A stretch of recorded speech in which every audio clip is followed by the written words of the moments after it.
Tiffaine Veron is a French woman who vanished while vacationing in Japan in the summer of 2018. Born in 1982, Veron was 36 years old and worked as a school teaching assistant in France. A seasoned traveler and enthusiast of Japanese culture, she had meticulously planned a 3-week solo trip to Japan, a destination where she had been before. After arriving in Tokyo on July 27, 2018, Tiffaine traveled to the historic city of Nikko, about 100 miles north of Tokyo, that's known for its temples and scenic forests and mountains. She checked into the Turtle Inn in Nikko and spent much of her first day sightseeing. Notably, a typhoon had hit the area on July 28th, which slowed her down as many of the local trails were still in bad shape. On the morning of July 29th, Tiffaine was seen eating breakfast at the inn. She left on foot around mid-morning with a small shoulder bag, leaving all her other belongings, including her luggage, passport, and travel documents, in her room. Unfortunately, she never came back, and the inn's owner reported her missing the next day when she failed to return by July 30th. Tiffaine's last known movements remain largely speculative due to the lack of clear evidence. Multiple witnesses saw her at breakfast on July 29th before she headed out to sightsee. One tourist's photograph from that morning even captured Tiffaine during breakfast in the background, which is always helpful given the fragility of memory. A backpacker later claimed he saw a woman matching her description around midday, walking alone on a forest path in the area. This sighting, if accurate, placed Tiffaine in the wooded trails of Nikko hours after leaving the hotel. This is a detail that raised eyebrows, because heavy rain from the prior day's typhoon had made trails slippery and less frequented by tourists. Tiffaine's family also discovered from her online data that her phone connected to the internet for the last time around 10:30 that morning, after which all signals ceased. When Tiffaine failed to show up or contact anyone by the following morning, it became clear something had gone wrong. Notably, Tiffaine suffered from epilepsy and required medication to manage it. Local authorities responded promptly once Tiffaine was reported missing. The immediate concern was perhaps in the excitement of travel she had forgotten to take a dose of her medication, which led to her falling on the typhoon-battered trail. Within days, dozens of police officers and volunteers were scouring the area, but initially found no trace of her movements. Search efforts focused on the rugged terrain around Nikko, which features dense forests, rivers, and hiking paths. The region's geography is both scenic and perilous, with steep mountain trails and fast-flowing streams where a person could slip and get severely injured, or fall into a typhoon-swollen river. Early search operations included teams on foot, police dogs, divers checking the river, and drones scanning from above. Helicopters were also deployed to survey the mountainous areas around Nikko, particularly near the Daya River and a scenic gorge called Kanmangafuchi Abyss, where tourists often walk. And despite the name, this abyss is actually extremely scenic. And if you're one of those people who just listen, I'd suggest looking at your screen now if you're at all into nature. Despite these extensive efforts, no definitive clues were found in the initial weeks. Tiffaine's phone and personal items, aside from those left in her room, were never recovered, and there were no confirmed sightings on security cameras or by other hikers in the days following. As days turned into weeks, Tiffaine's family took active roles in the search and investigation. The French embassy in Japan notified her relatives of her disappearance on August 1st, 2018. And to foreshadow a bit, her case has become something of an international incident. Shortly after they were informed, Tiffaine's sister and brothers flew to Japan to aid in the search and meet up with local authorities. They initially praised the Japanese police's efforts, but rapidly grew anxious about the pace of the investigation, as well as the focus on an accident rather than foul play. One early complication was that Tiffane's hotel room had been cleaned and rebooked by the innkeeper very soon after she vanished. Unfortunately, this occurred before police could thoroughly examine it. This potentially disturbed a primary scene and made it harder to collect forensic evidence. Language barriers also posed challenges. The Veron family needed translators to communicate with Japanese police, which slowed the exchange of information. Further, Japanese police have consistently maintained there were no clear signs of criminal activity in Tiffane's case, treating it as a missing person case, possibly due to an accident. Indeed, from early on, the Tochigi Prefectural Police leaned toward the hypothesis that Tiffane might have fallen into the river behind her hotel and been swept away. This theory is based on the area's dangers. The inn is near a river, and a fall could be fatal. However, the family found it unconvincing given that thorough searches of the river for several miles turned up no body or belongings. Nonetheless, the family remained determined in the face of adversity. They appeared on Japanese television to plead for help, distributed flyers around Nikko with Tiffane's photo, and spoke with anyone who might have been in the area at the time. By mid-August 2018, roughly 2 weeks into the search, police intensified their efforts around known tourist spots. Despite these thorough searches and even periodic helicopter sweeps of the mountains over the following months, no physical evidence was found. By the end of 2018, authorities indicated they would not conduct new large-scale ground searches unless credible new clues emerged, though they continued to keep an eye out during aerial surveys. Over the course of 2019, numerous investigations were undertaken by the family, as well as private Japanese citizens looking to help in the case. But again, no signs turned up. Tiffane Veron's family has been relentless in pushing for a deeper investigation, both in Japan and through international channels. Within weeks of her disappearance, they reached out to high-level officials for support. Tiffane's mother wrote to French President Emmanuel Macron in August 2018, pleading for more resources and attention on the case. Over the years, the Veron family has organized multiple trips back to Japan, met with police, and held numerous press conferences to keep the spotlight on the case. They've funded private investigators and experts, and even turned to European institutions for support. Their lobbying has caused French members of the European Parliament to press Japan on its obligations of legal cooperation with the EU in such cases. This international pressure has caused Japanese police to keep investigating the case. From the outset, theories about what happened to Tiffane Veron have centered on two main possibilities: a fatal accident or foul play.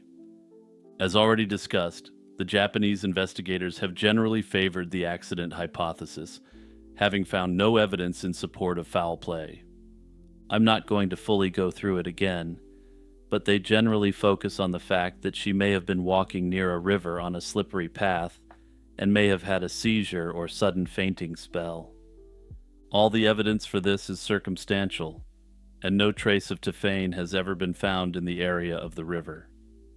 The other leading explanation is foul play, which Tiffane's family firmly believes is the more likely scenario, and several factors fuel this theory.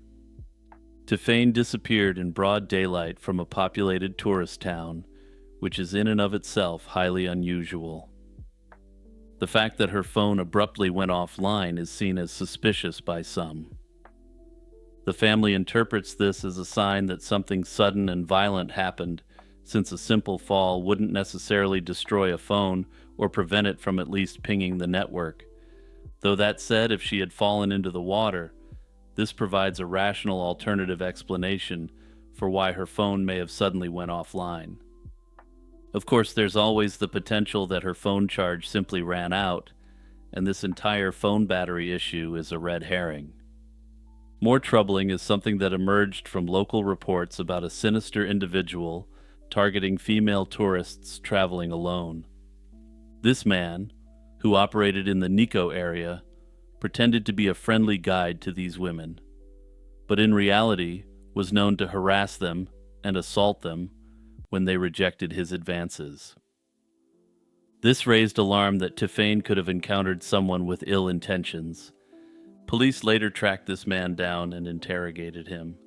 They've officially stated that this individual was not in the area at the time and was not considered a suspect, but the mere existence of such a person added to fears of foul play.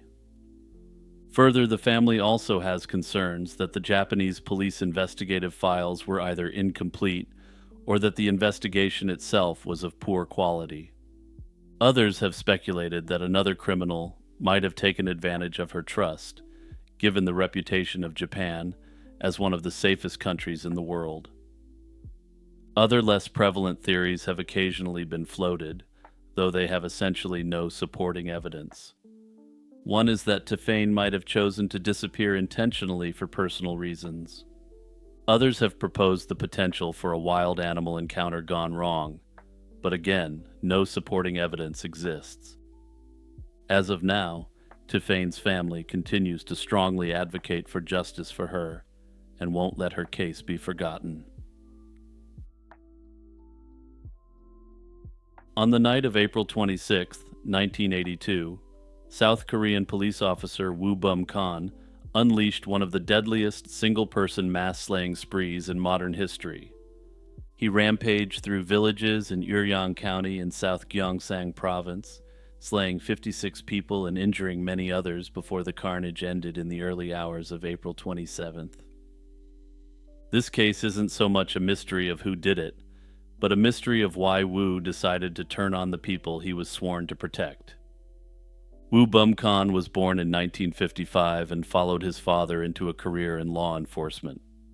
A former Marine known for expert marksmanship, he joined the National Police in 1981 and even served briefly as a presidential bodyguard. Despite this promising start, Woo's career and personal life very quickly deteriorated. He was a heavy drinker, and his behavior while intoxicated repeatedly caused problems at work.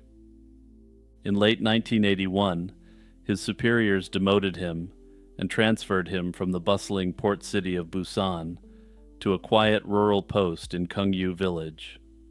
In that conservative community, Woo lived with his girlfriend Chun Mal-soon, an arrangement that drew heavy disapproval from the locals. According to Chun in statements given in later interviews with the authorities, the gossiping around the village gave him what she called an inferiority complex. On the evening of April 26, 1982, a trivial domestic dispute lit the fuse. Woo was napping at home when his girlfriend swatted a fly on his chest, accidentally waking him. This minor incident sent Woo into a sudden rage. After a heated argument, he stormed out and went to the local police station to begin his shift, where he reportedly started drinking heavily to calm his nerves. By about 7:30 p.m., still enraged, he returned home and began smashing his furniture and threatening Chun. Woo then headed straight to the local military armory. Exploiting his authority as an officer, he gathered an arsenal of weapons, including 7 hand grenades. Now heavily armed, Woo set out to attack the community he was supposed to be protecting. The rampage began around 9:30 p.m., and sadly, his military training appears to have been heavily put to use in the ensuing madness. Woo first targeted the local post office, which also housed a telephone exchange. He ended 3 telephone operators on duty and cut the phone lines, severing the village's communications. By cutting the phone lines, he delayed any alarm from spreading from the village. Immediately afterward, Woo moved to a nearby marketplace in the village of Toranogi. There, he hurled a hand grenade into a crowd and used the chaos this created to mow down the survivors as they fled. Among the wounded was Chun Mal-soon, who had run out to see what was happening and was struck by shrapnel. With the area in chaos, Woo proceeded to roam through neighboring villages, using his status as a policeman to gain entry into houses under false pretenses. Over the next several hours, Wu terrorized village after village in Iryong County. In one small village called Ungary, he took a local youth hostage to approach a grocery store, using threats against the hostage to gain access to the closed-off building. Sadly, the individuals inside the grocery store complied with his request, likely believing that they were saving a young man's life. Once inside, he eliminated both the hostage and everyone inside the store. By the time he left Ungary, 18 people had perished in this senseless act of brutality. Wu then moved on to the next settlement, Pyeongchon-ni, where he employed a similar deceitful tactic. He told villagers that a North Korean infiltrator had been spotted nearby, pretending that he was there to protect them. The residents let him in, and other villagers joined in seeking his protection. The kind villagers even offered him dinner. During the meal, Wu began complaining about his low police salary and about being exiled from Busan to his rural post, revealing his deep resentment. Suddenly, during the course of dinner, he opened fire on the very people who had shown him such hospitality. Within minutes, 24 villagers in Pyeongchon-ni were no more. Wu then fled into the darkness, finding temporary refuge in a farmhouse about 2 miles from the police station. There, he held a family hostage under the pretense of guarding them from a quote-unquote North Korean intruder he had fabricated. Local police had been alerted quickly after the first attacks, but assembling a response team took time. Critical delays in communication meant the National Police Headquarters in Seoul learned of the rampage only around 1:30 a.m. At roughly 3 a.m., officers finally surrounded the farmhouse where Wu was holed up. Realizing he was cornered, Wu chose to end the standoff on his own terms. He detonated 2 of his hand grenades, ending himself and 3 of the hostages in the blast, and bringing the night's events to a horrific conclusion. At dawn on April 27th, South Korea learned that an entire community had been ravaged by one of its own police officers. South Korean authorities faced tough questions about how Wu's spree was able to continue for so many hours. The police response was widely criticized as slow and disorganized. Investigations revealed that the local police failed to promptly alert national headquarters about the emergency, contributing to delays in bringing reinforcements. In the aftermath, the government took swift action against those deemed responsible. The provincial chief of police was suspended, and 4 other police officers and military officers on duty that night were arrested for negligence. The military officials had allowed Wu to access the armory and reacted too slowly as the events unfolded. The nation's interior minister offered his resignation to atone for the failures, as did the national police chief, and the president accepted these resignations immediately. So this, of course, brings us to the question of why Wu Bum-kan committed such an atrocious series of acts. In the absence of a single clear motive, observers have pointed to multiple contributing factors, psychological, personal, and societal, that may have driven him over the edge. On a personal level, Wu's relationship issues seem to have provided the immediate trigger for his disturbing rage. The fight with his girlfriend on April 26th, sparked by something as trivial as a fly being swatted, shows that Wu had an exceedingly short fuse. He was known to drink heavily, which likely impaired his judgment and lowered his inhibitions. As you may recall, he had been drinking on the day of the massacre, though it's unclear how intoxicated he was by nightfall. Beyond his private life, Wu also had grievances rooted in his work and social environment. Being demoted and sent to an isolated rural post was a blow to his pride and ambition. He had once held an elite position in a major city, and now he found himself in what he viewed as a rural backwater with no chance for promotion. During his rampage, he explicitly complained about his low pay and about being exiled from Busan to the countryside. Living as an outsider in a conservative small town, a place where neighbors didn't care for his living situation, further deepened his resentment. Psychologically, it's plausible that Wu experienced a cumulative buildup of rage and despair. While no formal mental health evaluation of him was recorded after the event for obvious reasons, he had undergone previous psychological evaluations for the military and the police. At those points, he was at the very least able to convince a psychologist that he was fit to be entrusted with weaponry and authority. Many observers who've looked at this case simply believe that he was a powder keg ready to run amok if he encountered the right spark, and that spark may have been being hit with a fly swatter by his girlfriend. I tend to take a different view on this horrific night and Wu's actions generally. I think his actions after suggest that he had been thinking about committing this horrific act for some time. This is just speculation on my part, but his immediate moves, like gaining access to the armory and attacking vital communications infrastructure first, suggest a plan of action. Now, I'll admit that given that he was an elite South Korean Marine familiar with the geography of the area, it's plausible that this could have just been his training kicking in once he snapped. While his targets appeared to be indiscriminate, since he attacked everyone he ran into, in my view, his target was more broad than individual people. It was the rural region itself. In my view, Wu Bumkan wasn't someone who simply snapped. He had a calculated plan to carry out acts of extreme and personal evil on his neighbors.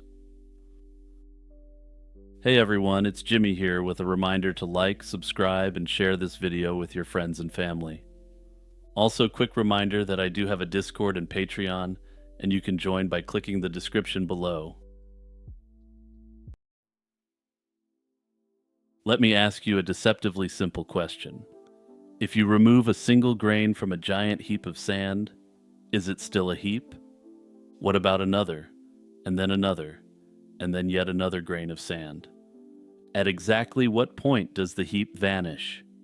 This ancient puzzle, known as the paradox of the heap, reveals a fascinating truth.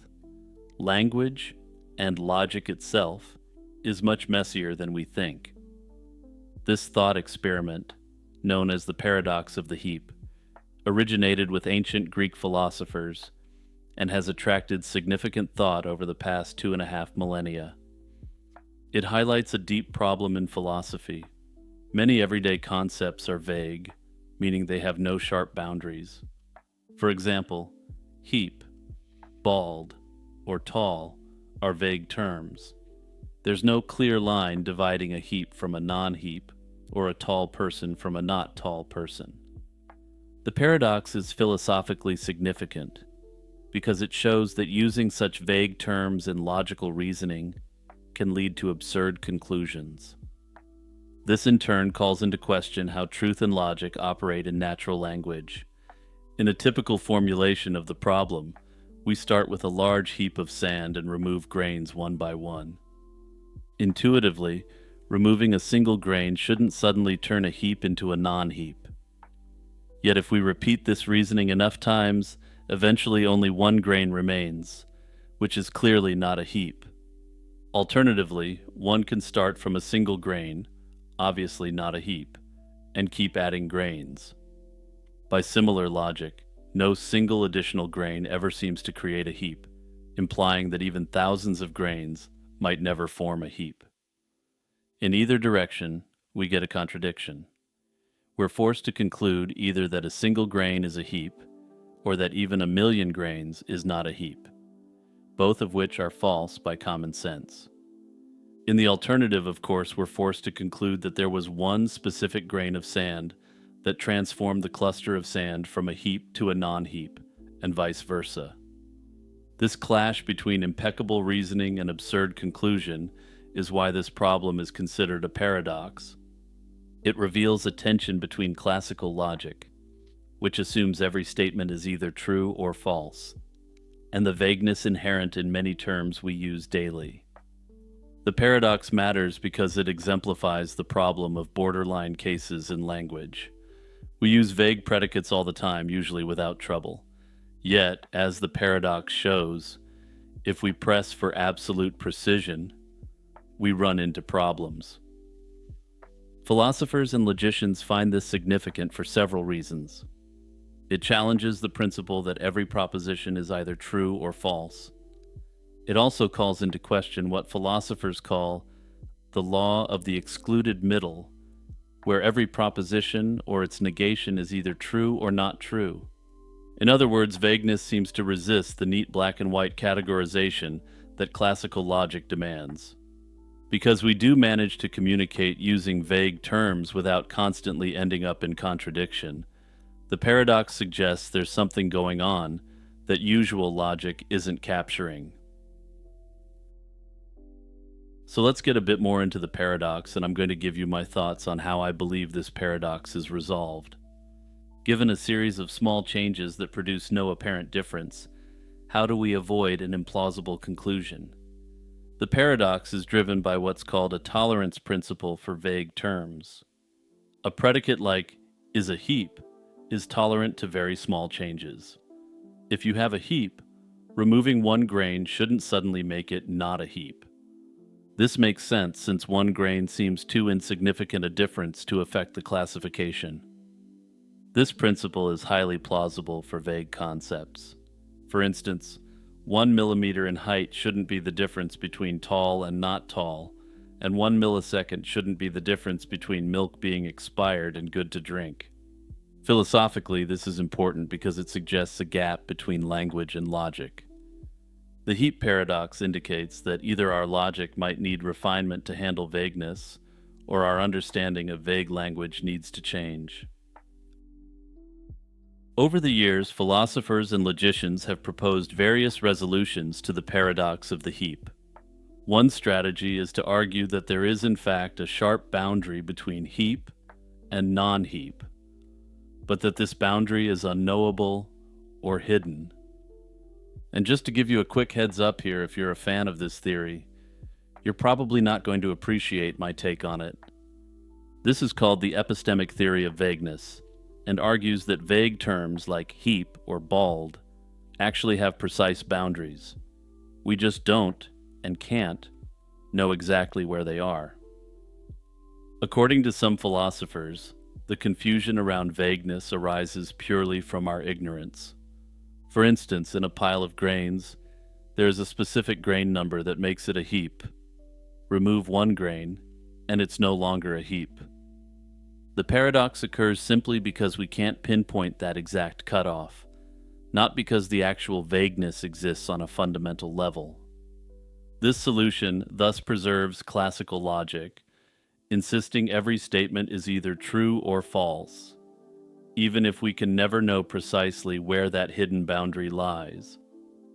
Now, personally, I hate this quote-unquote solution to the paradox, so just give me a second to light it up.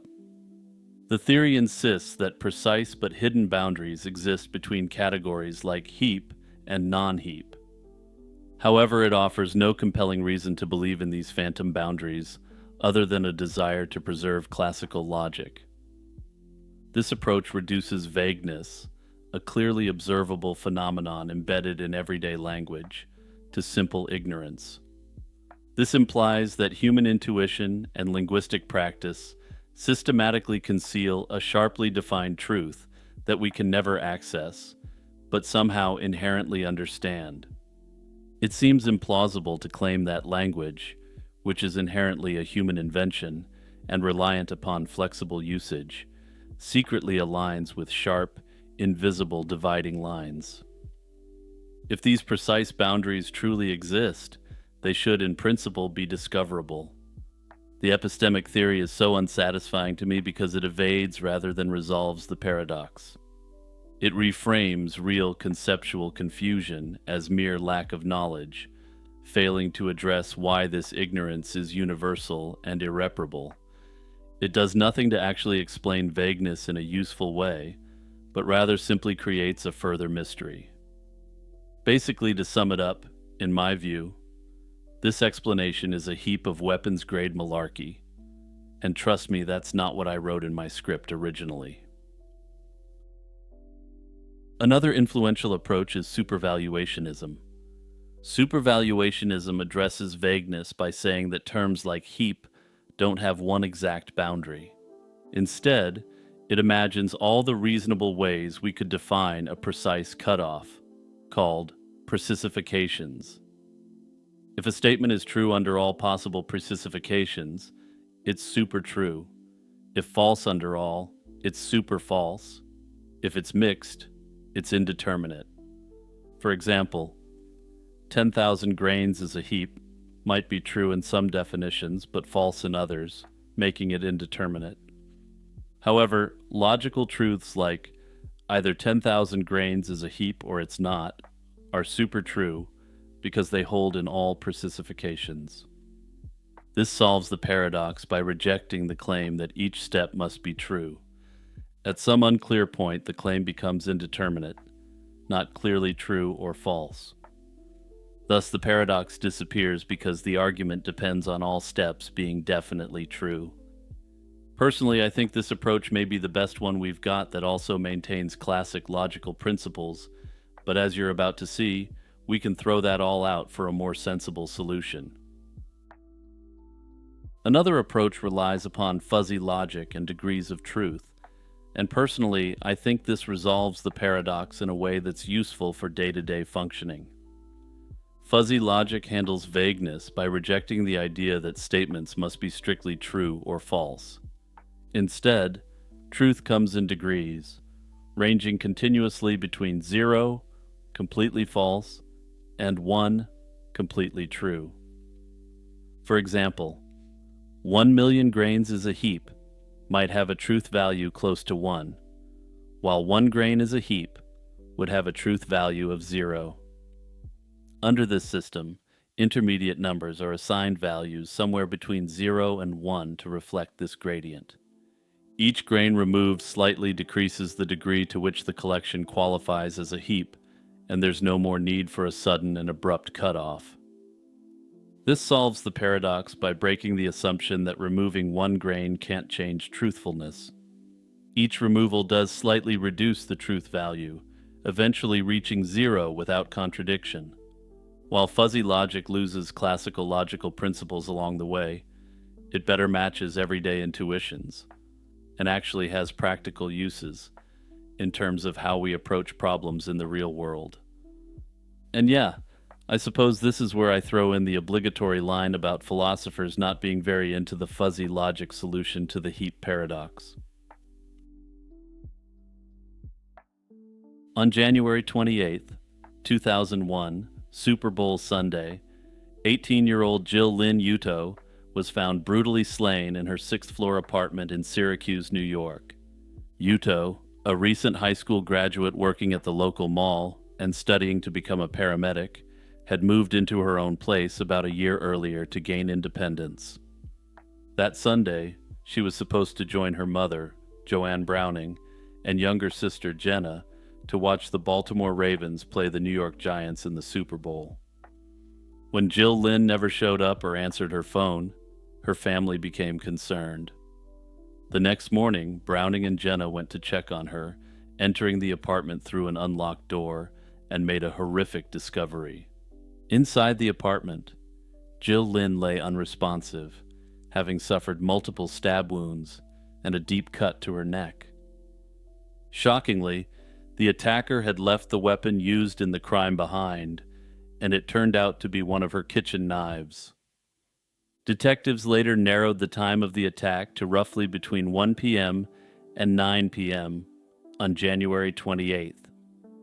Police noted there was very little physical evidence for them to work with, though given the investigation is active and ongoing, the extent of the evidence isn't fully in the public sphere. Notably, there were no obvious signs of forced entry or a struggle beyond the attack itself, and neighbors had reported seeing Jill Lynn enter her apartment alone that day. The building was considered a secure entry residence, which raised the question of how the offender gained access. Notably, given that this attack took place in 2001, there were apparently no security cameras in play at the time of the slaying. Syracuse police launched an intense investigation, but the case proved challenging from the start. Dozens of interviews were conducted, and officers went door to door in the apartment building seeking witnesses, Yet no one reported seeing or hearing anything unusual. In the initial aftermath, police announced no clear suspects or motive had emerged. Investigators collected whatever forensic evidence they could from the scene. Critical among this evidence was the kitchen knife used in the attack, which was sent for testing. Police also recovered DNA samples believed to be from the perpetrator. However, to the frustration of detectives, that DNA has never matched any profile in state or national databases in the years since, and her case ended up going cold. Over the last 2 decades, numerous theories have emerged about who ended the life of this vibrant young woman and why they committed such a senseless and depraved act. Investigators themselves have hinted that they believe Jill Lynn likely knew her assailant. The lack of forced entry and signs of limited struggle from within her apartment suggested that she had willingly let this person in and that he may have gotten the jump on her. The latter portion indicates that she may have been comfortable enough to leave the room or turn her back on this person, allowing the assailant time to grab her very own kitchen knife. Detectives interviewed friends, co-workers from the mall where she worked, former classmates, and even casual contacts from her daily life. However, none of those interviews yielded a definitive suspect, and everyone maintained that she maintained a quiet, low-risk lifestyle. Importantly, police inquired if she was in a relationship or had recently gone through a breakup, but this led nowhere. Notably, the police have stated that they have or had suspects in the case, but they've never named any of them. It's unclear at present if these suspects have been ruled out. This, of course, leads to the possibility that the authorities are virtually certain they know who committed the crime, but simply lack the evidence to be able to prosecute. Some amateur sleuths have suggested that online that she may have been in a secret relationship or in the early stages of a relationship she hadn't told her friends and family about yet.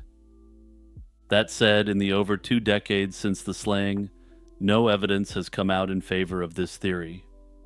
Another prominent theory is that of a random attacker who somehow accessed the building. Jill Lynn's mother launched an unsuccessful lawsuit against the landlord, alleging that the building's security was too lax. In their lawsuit, they argued that the front door had been left ajar, enabling an opportunistic predator to walk the halls. In this scenario, the individual might have knocked on Jill Lynn's door under some false pretense, or even posed as a maintenance worker or delivery person. If Jill Lynn opened the door to a stranger, it's possible she was caught off guard by a sudden attack. That said, there's no evidence whatsoever for this theory, and the circumstantial evidence on the inside of her apartment appears to work against it. A few less conventional theories have been floated in online forums and by armchair detectives. Perhaps the most interesting is the idea that she may have acquired a stalker while working at the mall. If this was the case, she may not have been aware of this person at all, and this person may have taken the opportunity to enter her apartment in a moment of lax security. So I really think Jill Lynn's case will be cracked sometime in the coming years, and here's why. The DNA evidence from the attacker was collected by the investigators and properly preserved. It's unclear if this case has yet to be referred to Othram or another genetic genealogy company for familial DNA testing. Unfortunately, Joanne Browning, who was Jill Lynn's biggest advocate in life, passed away a number of years back. However, thankfully, it looks as though her sister Jenna is still actively advocating for Jill Lynn. I think the best way to get this case resolved is for people in Syracuse to start asking their police department to refer Jill Lynn's case out for testing and hopefully bring her case to a close. So if you're from Syracuse, perhaps take a moment to reach out to the local PD and pressure them to retain Othram or a similar service if they haven't yet.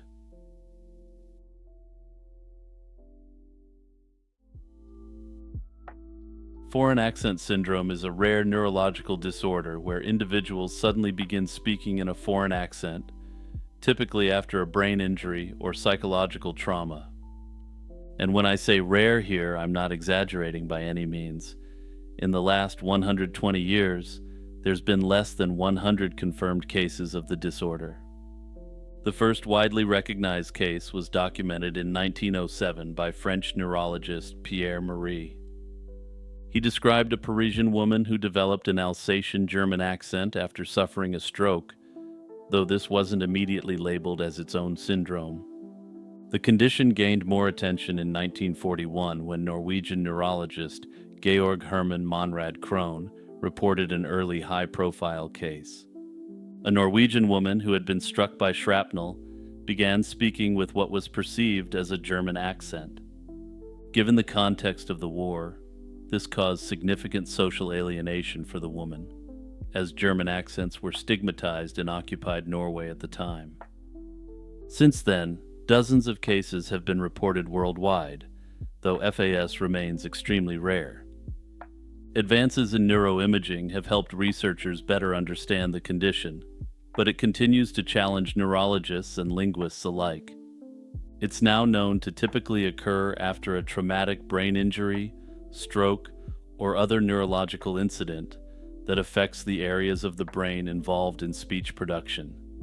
In particular, damage to the motor speech network, often in the left hemisphere, which controls language, can alter a person's pronunciation, intonation, and rhythm. These changes can make their speech patterns resemble those of a foreign accent, even though the person isn't intentionally trying to mimic one. Notably, FAS doesn't mean someone suddenly becomes fluent in another language or adopts a perfect foreign accent. Instead, the changes in speech are usually subtle and might sound foreign only to native speakers of the individual's original language. For example, vowels may be pronounced differently, syllables might be stressed in unusual ways, or intonation patterns could shift. This combination creates the illusion of a foreign accent, rather than generally actually creating a foreign accent itself. Interestingly, the syndrome isn't always linked to brain injuries. In rare cases, it's been associated with psychological conditions, such as conversion disorder, where emotional distress manifests physically. However, these instances are much less common than those linked to neurological damage. One of the most famous cases in recent years involves Sarah Colwill, a British woman from Devon, England. After suffering from either an extremely severe migraine or a minor stroke, she developed a Chinese-sounding accent, despite never having visited China. But I believe it's always better to show rather than tell, so let's hear from Sarah Colwill herself here for a moment before we discuss the mystery more. My name is Sarah Colwill. I am 40 years old, born and bred here in Plymouth. About 5 years ago now, I had a stroke-like event. It was hoped that my speech could be improved, but I think over the years have come to terms with the fact that this probably is as good as it will get. While the exact mechanisms of FAS aren't fully understood, advances in technology have shed light on its neurological underpinnings.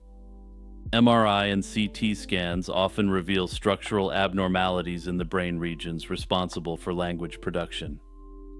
These abnormalities disrupt the fine motor control needed for precise articulation, leading to changes in speech patterns. Beyond the scientific intrigue, the condition has significant emotional and social implications for those affected.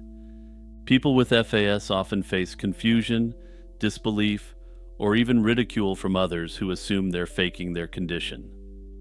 The sudden change in accent can also impact their sense of identity, as accents are closely tied to cultural and personal identity.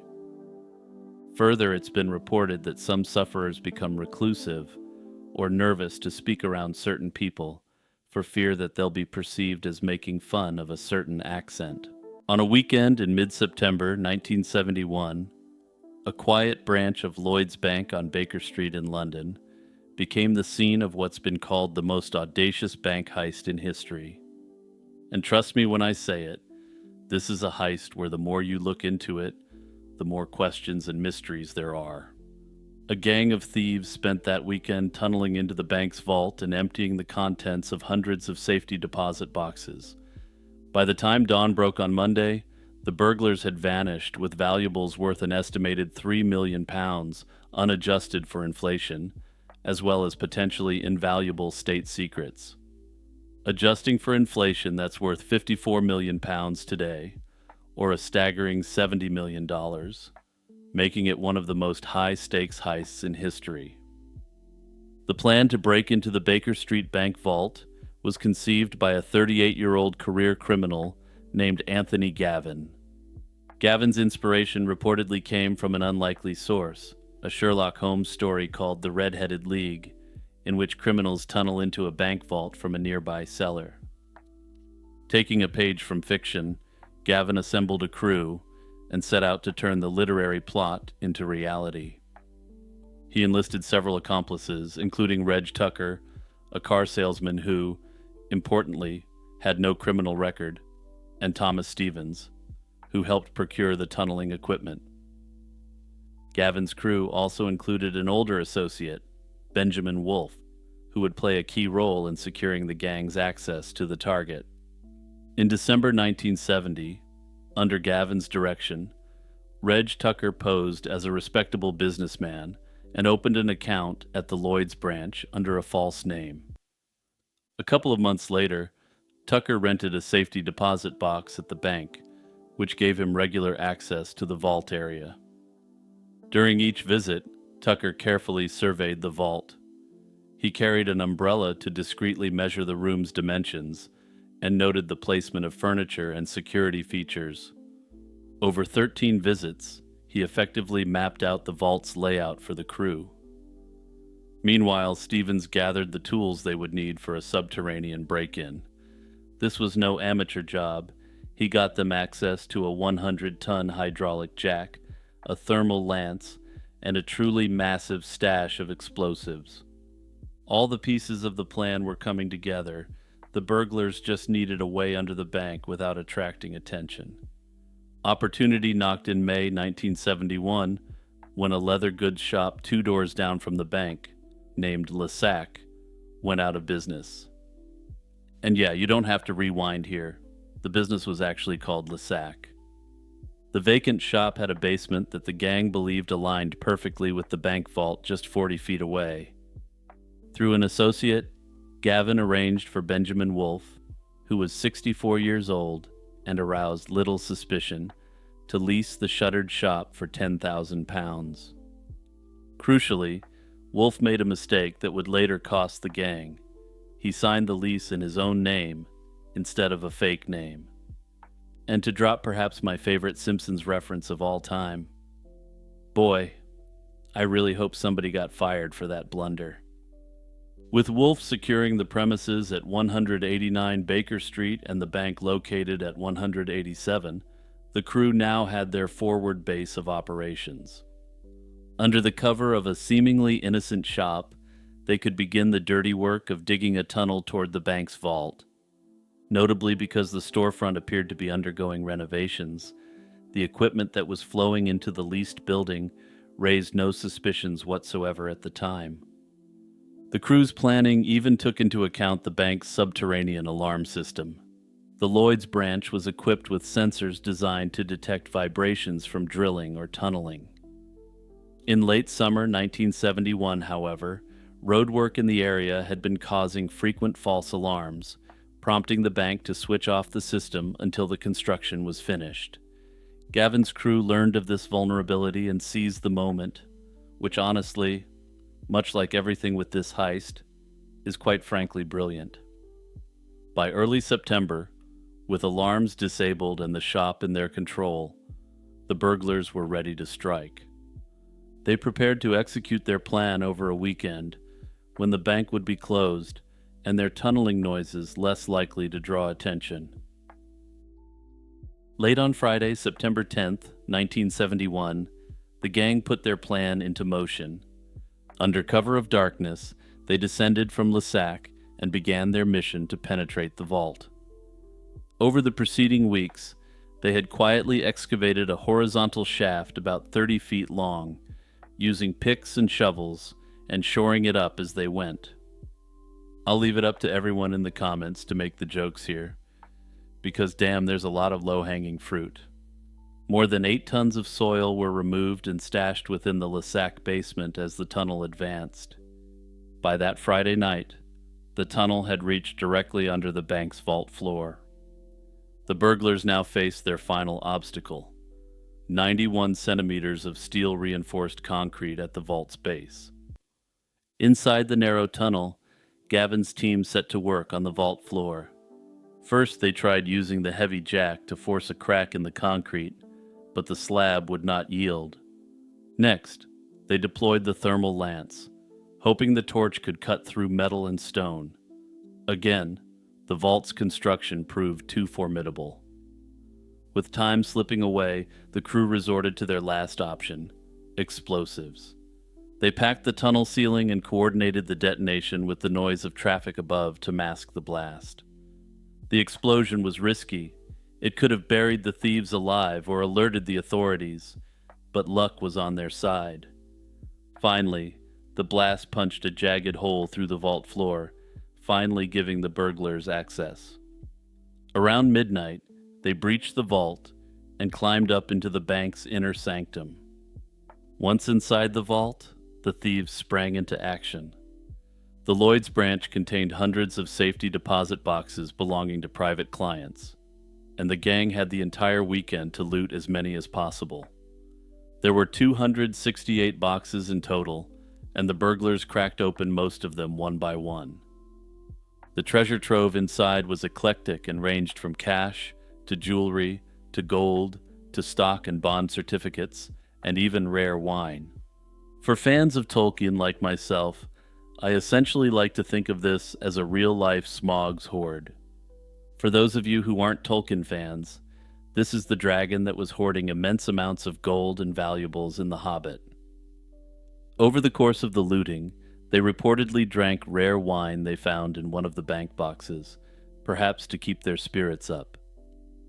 The crew hadn't left anything to chance, and they kept a lookout on a rooftop near the bank while the looting occurred. The crew used walkie-talkies to stay in contact between the tunnel, vault, and the roof. Unbeknownst to them, however, these radio transmissions would be their Achilles heel. Around 11 p.m. on Saturday night, a local amateur radio enthusiast named Robert Rowlands was tinkering with his equipment at home. While he was tinkering away, he accidentally intercepted odd chatter on the airwaves. To his astonishment, he realized he was listening to a crime in progress. He heard voices discussing drilling, explosives, and, quote, getting into the vault. And yeah, for all the genius behind their heist, they probably should have used some sort of basic coded language. How hard would it be to say something like, "The hot dog is in the bun," when they got into the vault, instead of, "Hey, we just drilled and exploded our way into the bank vault"? Recognizing the seriousness of what he'd heard, Rowlands called the police to report that he was eavesdropping on a bank robbery in real time. When Rowlands first phoned the police, the officers on duty were skeptical of his bizarre story. They suggested he keep listening and record the criminal's conversation, then call back, which, reading between the lines, seems to have been their polite way of dismissing his concerns. But Rowlands didn't take the hint and kept listening in. Using a cassette recorder, he captured several minutes of the thieves' voices echoing over the radio. Early on Sunday, at about 2 a.m., he contacted Scotland Yard directly and played back the tape. This time, the police took him seriously, and senior officers mobilized an urgent search, realizing they had a rare chance to catch a major heist in progress. Scotland Yard alerted police across central London and began checking local bank vaults one by one. By Sunday morning, dozens of officers were scrambling to locate a break-in they knew was happening. All that said, they had scant information on where exactly the heist was going down. The robbers' communications gave no clear location, and there were many banks within the range of Rowlands' radio set. Over 100 officers and detectives were pulled into the effort, with some 750 bank branches in an 8-mile radius to inspect. It was a race against time, and incredibly, the authorities came within a cat's whisker of catching Gavin's crew red-handed. At mid-afternoon on Sunday, September 12th, 2 police officers arrived at 185 Baker Street, the Lloyd's branch, as part of the canvass of area banks. They stood outside the vault door, tested it, but from the outside everything appeared normal. The thick door was closed and intact, and no alarms or sensors had been triggered. Hearing nothing out of the ordinary, the officers moved on to the next bank on their list, not realizing that just behind that secure door, Gavin and his team were hiding silently. Inside the vault, the thieves heard the police inspection and held their breaths. Once the footsteps faded, they presumably breathed a massive collective sigh of relief. The burglars knew they had narrowly escaped capture, but remarkably, rather than stopping there, the crew continued. And I suppose if you have the sort of personality that allows you to pull off the most audacious heist in history, you're not going to let a little thing like almost being caught stop you. By Sunday evening, after about 30 hours of pillaging, the group had gathered as much loot as they could possibly handle. With Monday rapidly approaching, they decided it was time to pull out. The crew packed up their tools and bags of stolen valuables and exited the way they came. They crawled back through the tunnel into the Lissac basement, then locked up the shuttered storefront behind them. They vanished into the London night, hauling away one of the richest pulls in British history, leaving the bank remaining none the wiser until normal business hours resumed. When Lloyd's employees opened the branch on Monday morning, September 13th, they were greeted by a shocking scene. The vault's interior was ransacked, the safety deposit boxes pried open and strewn about, and there was a gaping hole blown through the concrete floor. Yeah, I'm going to say the Lloyd's bank manager may have had a serious case of the Mondays. Bank officials immediately alerted the police, and it didn't take long for investigators to connect the dots between this burglary and Rowlands's mysterious radio recordings. Scotland Yard launched a massive investigation, assigning over 100 detectives to the case. At first, the robbers seemed to have left few clues, but a couple of critical mistakes soon gave them away. The quick breakthrough came from old-fashioned police work. Detectives noted the tunnel led toward a recently rented shop nearby.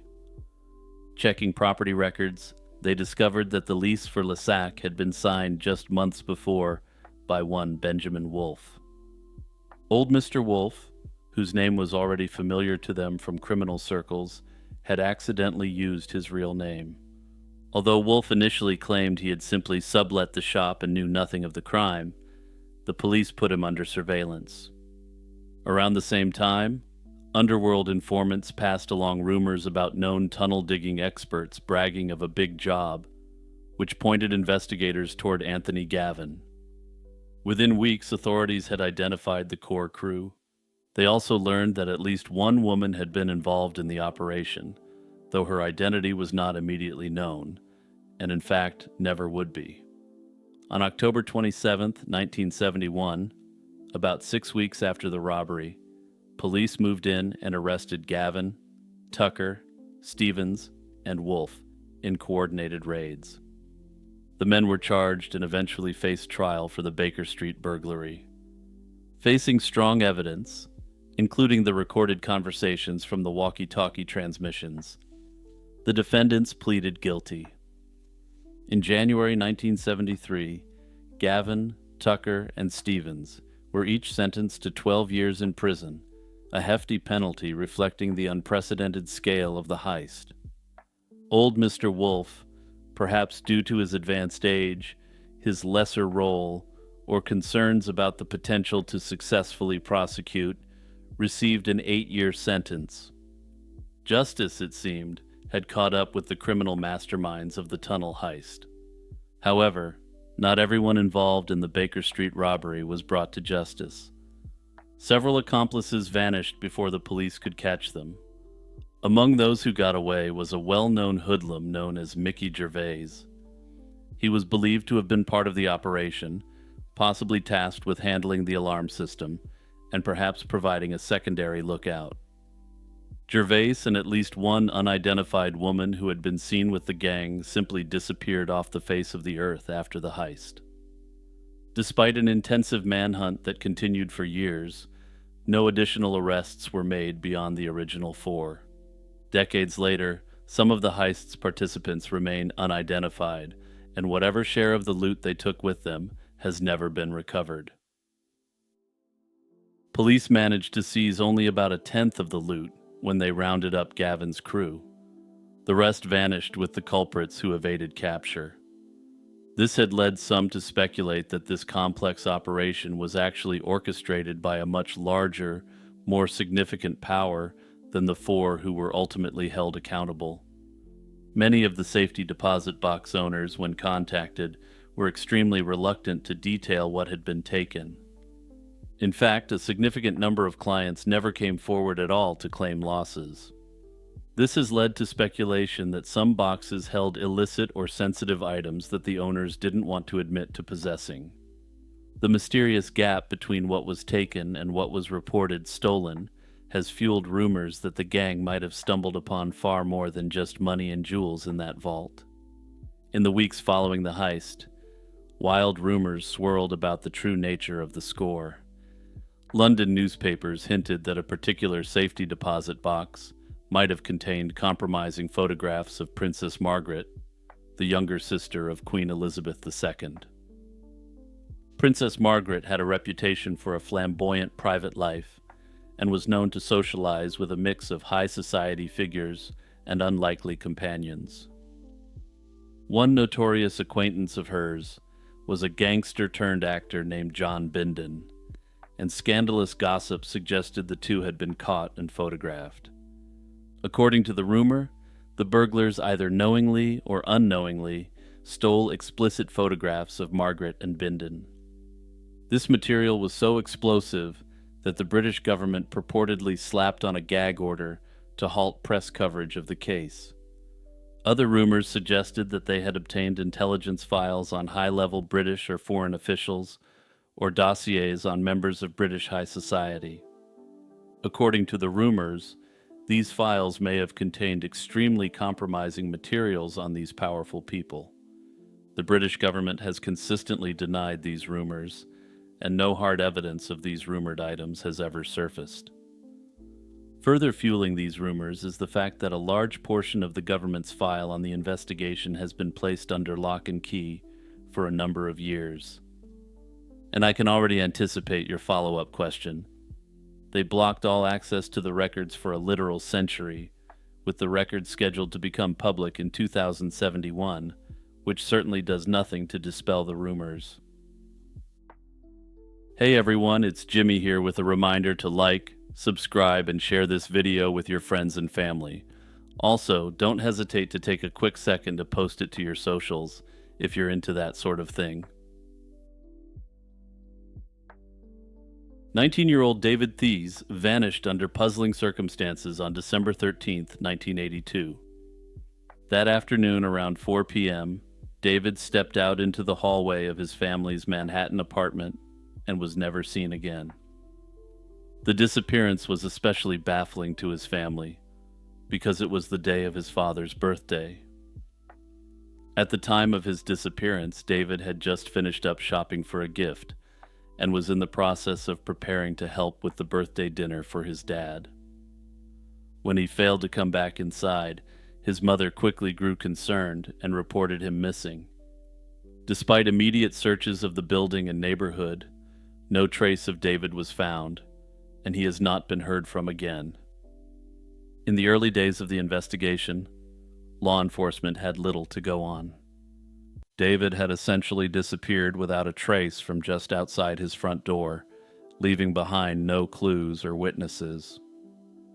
New York City police opened a missing person case but found no evidence of foul play at the scene. Friends and family were interviewed, but none could point to a reason for David's sudden disappearance. Despite few leads, the case garnered significant media attention in the weeks following his disappearance. His parents offered a $25,000 reward for any information leading to David's whereabouts, and they distributed thousands of flyers across the city in hopes of drumming up leads. These efforts were successful and produced numerous tips. In fact, more than 40 people contacted authorities claiming to have spotted David in California, with reports that he was seen in the company of a cult-like group. Each tip was investigated by law enforcement, and the family followed up on leads across the country. However, none of the sightings could be conclusively verified. The individuals spotted were either never located again or turned out not to be David upon closer investigation. The reward remained unclaimed, and the trail in California eventually went cold. Given the bizarre nature of David's disappearance, there have been no shortage of theories as to what happened to him. One theory is that David may have been the victim of foul play. Early on, there were troubling hints that something malicious could have happened. Several months after he went missing, David's mother revealed to reporters that he had received anonymous threats in the period leading up to his disappearance. This startling detail raised the possibility that someone who meant him harm might have been lurking in the background. If David stepped out of his apartment and encountered an individual who had been threatening him, it could explain his sudden vanishing. Investigators considered the chance that David was kidnapped or met with violence at the hands of an unknown assailant. However, no signs of a struggle were found in the hallway or on the street, and extensive inquiries failed to turn up any suspects.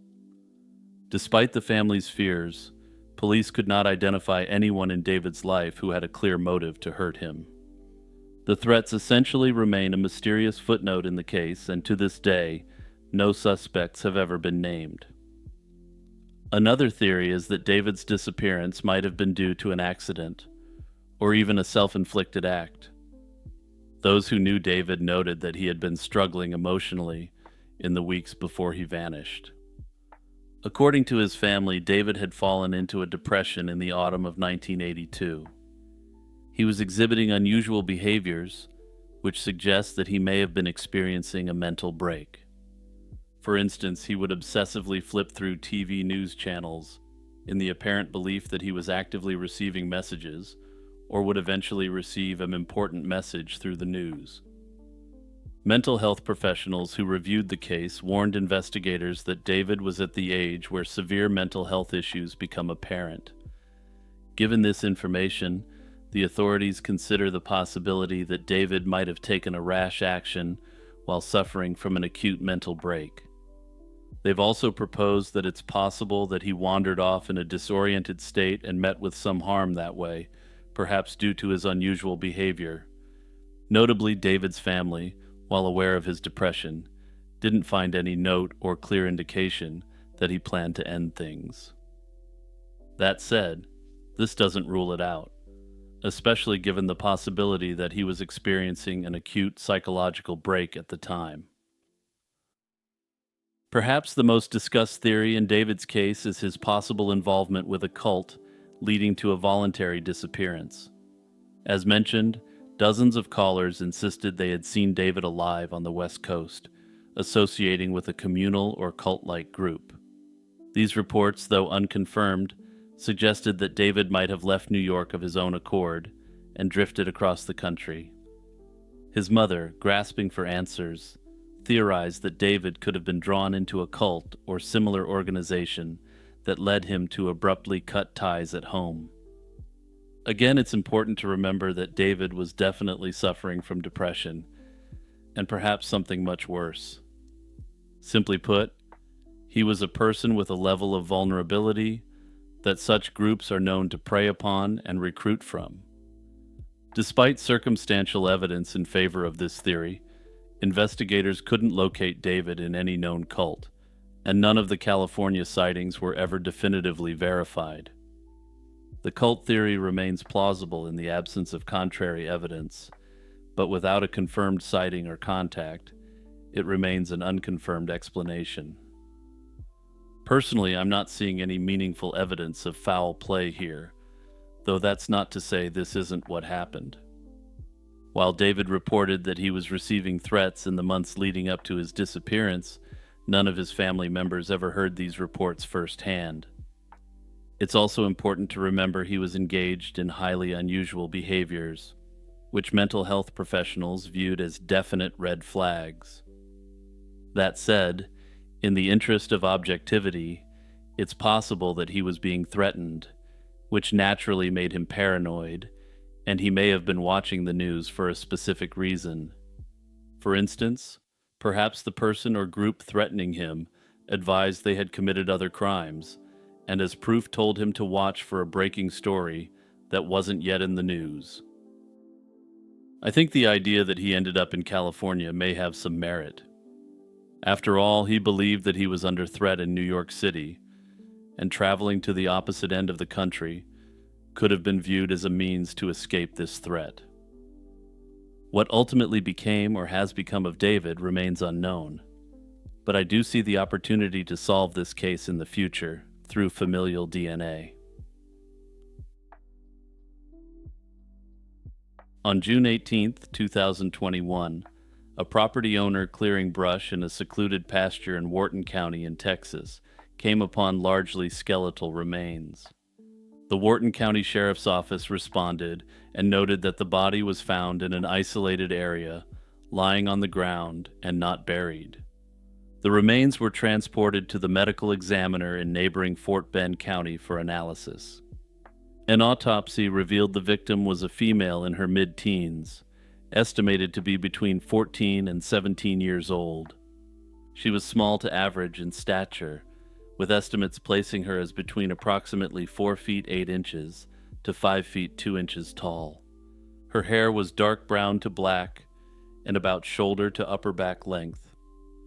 Due to the advanced state of decomposition, examiners couldn't conclusively determine her background, though she's strongly believed to be Hispanic. Crucially, the medical examiner found extremely clear evidence of foul play. The Jane Doe had been eliminated execution style, with this damage to her skeletal structure being the only trauma noted on her remains. The forensic team estimated that the girl had been deceased for anywhere from several weeks to as long as a few months before her body was found. Despite the lack of identification documents, the victim's clothing and jewelry provided important clues. She was found fully dressed, and authorities documented each item in detail in hopes someone would recognize them. I'm not going to run through everything she was found with, but a couple of items really hit home for me. She was wearing a gray t-shirt emblazoned with the word Ohana and a graphic of Stitch, from Lilo and Stitch. Without getting too into it here and derailing this segment, this detail really hit me on a personal level, especially considering the meaning of the word and its importance in the movie. She also had 3 rings worn on her fingers, one silver-colored band with 2 interlocking hearts, and 2 others featuring white stone settings. Notably, no shoes were recovered with the remains, and no personal effects like a phone, purse, or bag were found at the scene.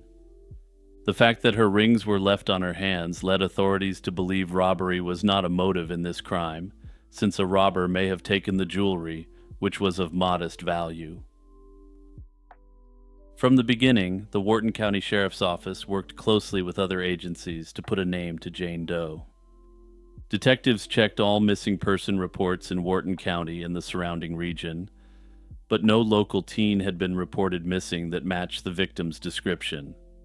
Investigators quickly expanded the investigation nationwide and enlisted the help of forensic artists to provide a facial reconstruction based upon the evidence. This provided the public with a strikingly lifelike portrait of what the victim's face may have looked like. And of course, if you're one of the people who just listens, I strongly encourage you to look at this forensic recreation right now. The sheriff's office also took the unusual step of releasing the specific reference image of Stitch to the media. And yeah, I'm not going to show the specific image here, since showing things related to the mouse has caused some major headaches for YouTubers in the past. That said, I think this is important, so I've linked to a site which does show it down in the description. The strategy was that these distinctive items could trigger someone's memory, perhaps a store clerk who sold the shirt, or a friend who recalled a girl who wore the shirt. Forensic efforts have been central to the investigation. Because the remains were skeletal, obtaining DNA was a priority, both for a possible identification and to look for matches in national databases. The first attempt to extract DNA from the bone evidence was unsuccessful due to degradation of the sample. In 2022, the University of North Texas's forensic lab planned a second attempt at DNA extraction using more advanced techniques. Investigators expressed hope that if a viable DNA profile is obtained, it could eventually be used for genetic genealogy to trace the victim's family line. Currently, it's unclear where the DNA evidence stands, but I'm hoping that increased focus on this case may result in investigators releasing an update on her case. With an unidentified victim and few direct leads, investigators and community members have formulated several theories about who this girl was and how she met her fate. One leading theory, voiced by the investigators themselves, is that she may have been a victim of trafficking or an exploited runaway. Because no family in the area reported a missing girl of her age, it's possible she was brought to Wharton County from elsewhere by those involved in trafficking. Some have speculated that she may be from Central or South America, and that her family has absolutely no idea what happened to her. Another theory is that the Jane Doe might have been a runaway or missing teenager from outside Texas, whose disappearance didn't initially draw local attention. Online sleuths noted similarities between this case and a few missing persons reports in other states around the same time frame. For instance, a 14-year-old from Indiana who went missing in spring 2021 was discussed fairly heavily as a potential match online. However, that particular girl was later found safe and sound, very clearly ruling her out. As for the circumstances of the slaying, the evidence offers some hints, but nothing conclusive. Some have speculated that the slaying could be connected to a criminal trafficking enterprise. The location of the body is near a corridor commonly used for travel between Houston and the US-Mexico border, which lends weight to this theory. Whatever the case, I'm hoping to have an update on the Wharton County Jane Doe in the upcoming months and years. Rongo Rongo is an undeciphered system of glyphs from Easter Island, also called Rapa Nui. Discovered by outsiders in the 19th century, these symbols were carved on wooden objects and appear to represent a form of writing. European missionaries first reported the script in the 1860s. In 1864, a priest noticed wooden tablets covered with hieroglyphs, or some writing system in the houses of Easter Islanders. Notably, at this time, he reported that some of the locals were aware of the meaning of the script. A few years later, in 1868, a priest in Tahiti received a couple of these inscribed tablets from Rapa Nui converts, sparking new interest. By then, however, the island's population had been devastated by raids and disease, and reportedly no one was left who could still read the glyphs. Many tablets were lost or destroyed during this turbulent period. In the aftermath, about 24 wooden objects with Rongo Rongo inscriptions were eventually collected and sent to museums. According to later Rapa Nui oral tradition, only a select elite of priests and wise men could read this script, and that knowledge died with them along with the raids and disease. Rongo Rongo's significance is potentially highly profound. If it truly encodes language, it represents a unique instance of a writing system invented in complete and total isolation. Scholars have observed that Rongo Rongo shares no obvious similarities with any other form of writing. It may have been devised entirely by the Rapa Nui people. representing an independent invention of writing that would make it one of the very few in human history. A recent study even found that one wooden tablet dates to the 15th century, evidence that the script predates European or any known outside influence on the island. Yet Rongo Rongo's isolation also makes it hard to decipher. There are no bilingual inscriptions or translations to use as a key, and the body of texts is extremely limited, about 15,000 glyphs in total. The underlying language of the texts is assumed to be an old form of Rapa Nui, but by the late 19th century, the spoken Rapa Nui language had changed under outside influences. Some researchers have even wondered if Rongo Rongo is actually a full writing system, or more of a device used to memorize chants. Under this theory, the glyphs are less hieroglyphic in nature, and more mnemonic devices that were used by elders for the purposes of ceremonies. Despite the difficulties, many people have tried to crack the Rongo Rongo code. Early attempts involved working with the last native individuals who might have known it. In the 1860s, a local bishop attempted to have an islander named Matoro chant several tablets aloud. Matoro's recitations were inconsistent, and many readings weren't reproducible. The bishop suspected that Matoro either misunderstood how to read the script or was intentionally holding back. Many have speculated that Matoro may not have wanted to provide proper chants and translations to a Christian authority figure for fear of seizure or even destruction of the materials. After all, missionaries were in the process of actively and aggressively converting the island, and memories of the old ways may not have been congruent with this. In 1886, an islander named Urivai Iko provided another tantalizing clue. He had been a servant to the last Rapa Nui king, who he said knew Rongo Rongo.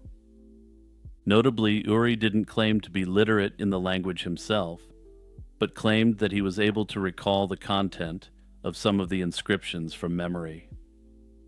He was asked to chant from one of the tablets in the Rapa Nui language. What he recited turned out to be a traditional Rapa Nui creation chant, discussing the order of the creation of the world. Notably, this also gives credence to the theory that Matoro may have intentionally obfuscated the content of the Rongo Rongo items when he was talking to the bishop in the 1860s. However, Uri was recalling an oral text from memory, and researchers could not confidently match his words to specific glyphs on the tablets. These early Rapa Nui informants hinted that the Rongo Rongo texts might be ceremonial or mythological in nature, but they didn't reveal the actual mechanism of the writing. Legitimate academic interest in Rongo Rongo didn't pick up until the mid-20th century. Modern scholarly efforts began in the mid-20th century. In 1958, a German scholar, Thomas Barthel, identified a sequence of about 30 glyphs on one tablet as a lunar calendar. According to him, the glyphs in that sequence appear to correspond to lunar cycles. This was a breakthrough in understanding at least the subject of that text. Even so, while scholars agree this sequence is a calendar, they still can't actually read it in terms of language. Rather, they simply know what it represents. Numerous other scholars and amateur code crackers have taken a shot at Rongo Rongo, but at present only Thomas Barthel's findings have been universally accepted. If Rongo Rongo is truly a system for writing Rapa Nui, it represents one of the few times in human history writing has ever been independently invented, and the only time in complete isolation. The Oklahoma City Butcher is the name given to an unidentified serial perpetrator believed to have slain 3 women in Oklahoma City between 1976 and 1986. This case stands out as one of the city's most chilling, unsolved mysteries, especially given the horrific nature of the acts which were perpetrated. All known victims were young, homeless Native American women, a fact that helped investigators link the crimes. The case first came to public attention on April 1st, 1976, when 3 workers inspecting an abandoned house on 6th Street in Oklahoma City made a horrifying discovery. Inside the dilapidated house, the men noticed a foul odor and stumbled upon a head hidden in a box. Police responding to the scene found that body parts were scattered throughout the house, and the victim's face had been given a Glasgow smile. If you've ever seen the show Sons of Anarchy, you'll immediately know what I'm talking about. At the time, the victim couldn't be identified. With no immediate leads, this slaying gained some media attention initially, but soon faded from headlines. Investigators had little to go on. The victim was a young Native American woman, but her name remained unknown for years. It wasn't until 1993 that additional testing finally identified her as Kathy Lynn Shackelford, who had run away from home at 17. This belated identification gave some closure to her family, but came long after the trail for the perpetrator had gone cold. For 3 years, the 1976 act appeared to be a disturbed, isolated incident. Then, on April 19, 1979, another grisly discovery was made in a northeast Oklahoma City neighborhood. In a scene out of a horror film, people observed a dog dragging what turned out to be a head down the street, all in broad daylight. Police were alerted and over the next several days recovered more body parts of the victim scattered around the area, some wrapped in butcher paper or newspapers. Media reports at the time referred to the parts being wrapped up butcher shop style. Unlike the first case, this time authorities quickly identified the victim as 22-year-old Arlie Bell Killian via fingerprints. Killian was a young Native American woman known to have struggled with substance issues and homelessness. The community was terrified by the macabre scene that unfolded in their neighborhood. Residents grew anxious not knowing who could commit such a heinous act. Law enforcement launched an intensive investigation and even developed a couple of early suspects. One suspect was the victim's own brother, who had escaped from a mental hospital on the very day Arlie was slain. He had a violent history and had previously been arrested for slaughtering pets with a hatchet. Given this background and the uncanny timing of his escape, police initially considered him a strong suspect and subjected him to hours of questioning. However, as the investigation continued, doubts arose about the brother's involvement. Crucially, additional parts of Arlie's body kept appearing around the city, even after Arlie's brother had been taken into custody on April 24, 1979. These were in highly public areas, intended to specifically cause fear in the community. Arlie's brother was ultimately cleared as a suspect, with his escape coming to be seen as merely a very timely coincidence, and the second investigation hit a dead end. Importantly, and unfortunately, crucial initial investigative resources were ultimately wasted by going down this initially very promising rabbit hole. And that's not a criticism of the investigation whatsoever, especially given the timing of his escape and the brother's history of violence. Community concern led to public meetings of worried citizens, but with no new leads, the case went cold again in the following years. 7 years would pass before the butcher struck again, if indeed it was the same perpetrator, and this time the authorities would try to handle the 3 cases holistically. On March 6, 1986, a man in Oklahoma City found portions of a body behind his house. Police were called to collect the remains, and within a week, yet another grim discovery was made. The victim's head was found in a nearby garbage bin nearby. In this case, the perp had attempted to destroy evidence by setting the remains on fire, leaving the head badly charred when found. Despite this, the victim was identified almost immediately as 22-year-old Tina Sanders. She had distinctive tattoos on her body, which helped authorities confirm her identity. Like the previous victims, Tina Sanders was a young Native American woman who was experiencing homelessness at the time. Witnesses reported she was last seen alive just 1 day before her remains were found.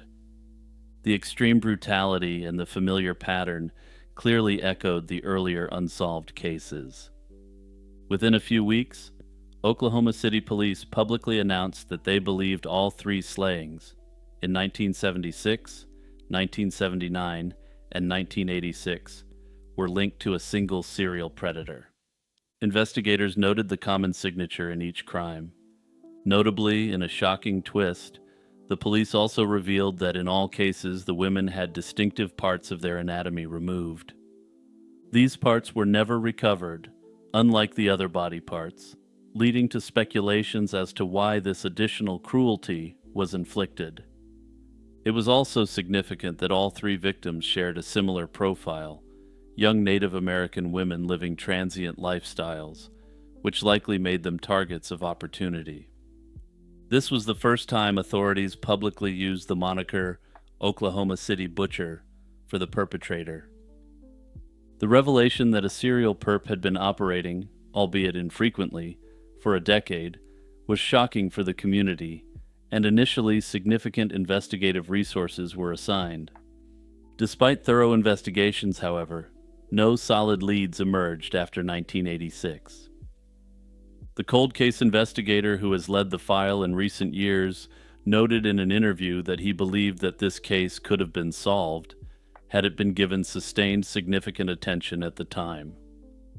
However, he noted that because the women were homeless, Native American, and had been living on the outskirts of life, resources weren't properly allocated to the cases.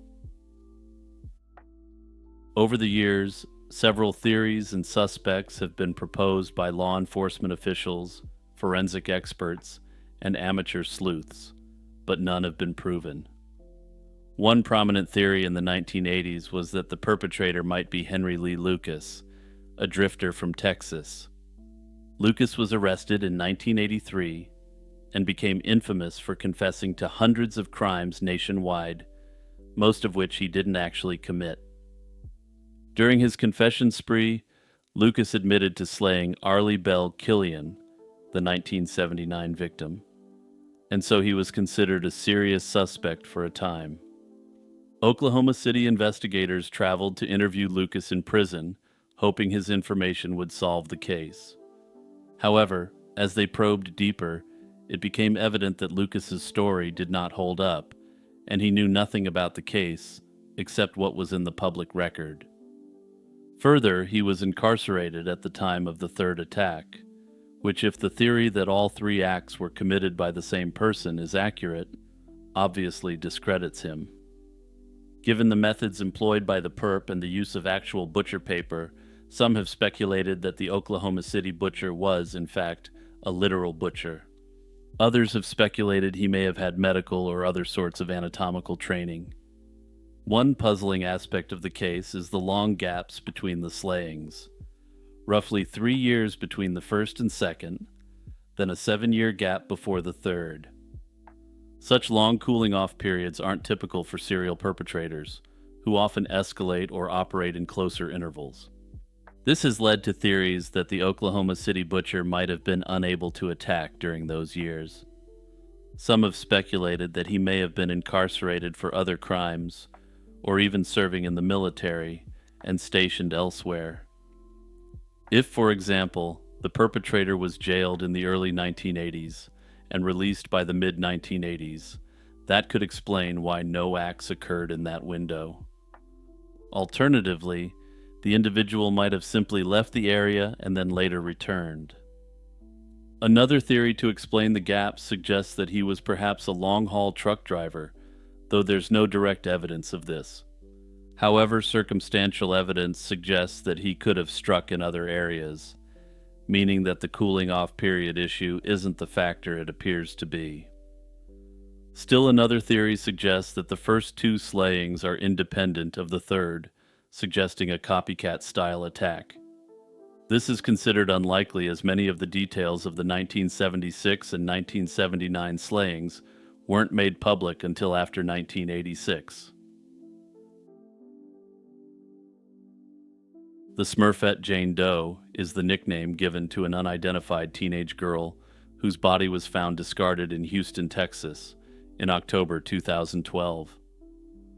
More than a decade later, her true name and story remain unknown. On October 16, 2012, an anonymous tip led Houston authorities to the remains of a young female concealed in 2 black trash bags near a gated driveway off Walters Road. The location was a lightly traveled spot by an oil field access road about 25 feet from the roadside. Notably, according to most sources, this area is known for a wide variety of illicit activities. The victim's body was in an advanced state of decomposition. Her left hand and left foot were missing, likely due to animal scavenging.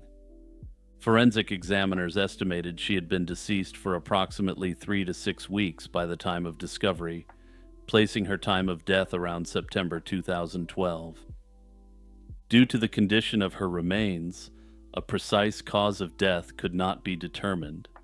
That said, investigators treated the case as a likely slaying, since the effort to hide the body very strongly suggested foul play.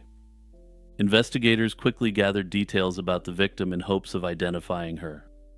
She was determined to be a teenage girl between about 15 and 17 years old, with a petite build.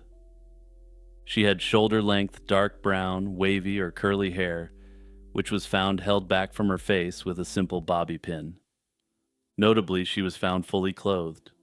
She wore tan cargo pants and a distinctive blue-green t-shirt featuring the cartoon character Smurfette, along with the phrase, "He smurfs me not." Forensic analysis provided further clues. An examination of her teeth revealed a pronounced overbite and 3 dental fillings in her lower molars. Despite having some dental care in the past, many of her teeth were badly decayed by the time of her death.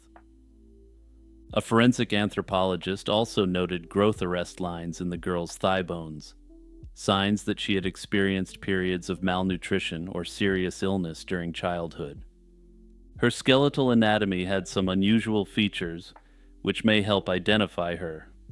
She had only 22 ribs instead of the normal 24, and her skull was asymmetric. This is a trait that may have been visible in her facial appearance during life, and which a forensic reconstruction team later took into account.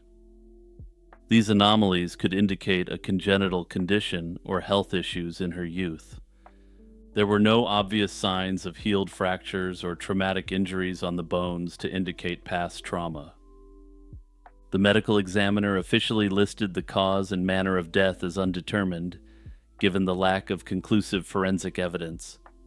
Despite this finding, this didn't change the way the authorities handled this investigation. From the start, law enforcement and the Harris County Institute of Forensic Sciences worked to put a name to a girl who was soon dubbed the Smurfette Jane Doe. They uploaded her case into national databases. A NamUs profile was created within 2 weeks of the discovery, and her DNA and dental records were made available for comparison. Investigators compared her description against countless missing person reports, but found no obvious match. This was concerning as by all accounts she was a young girl, yet no family or friend had reported her missing.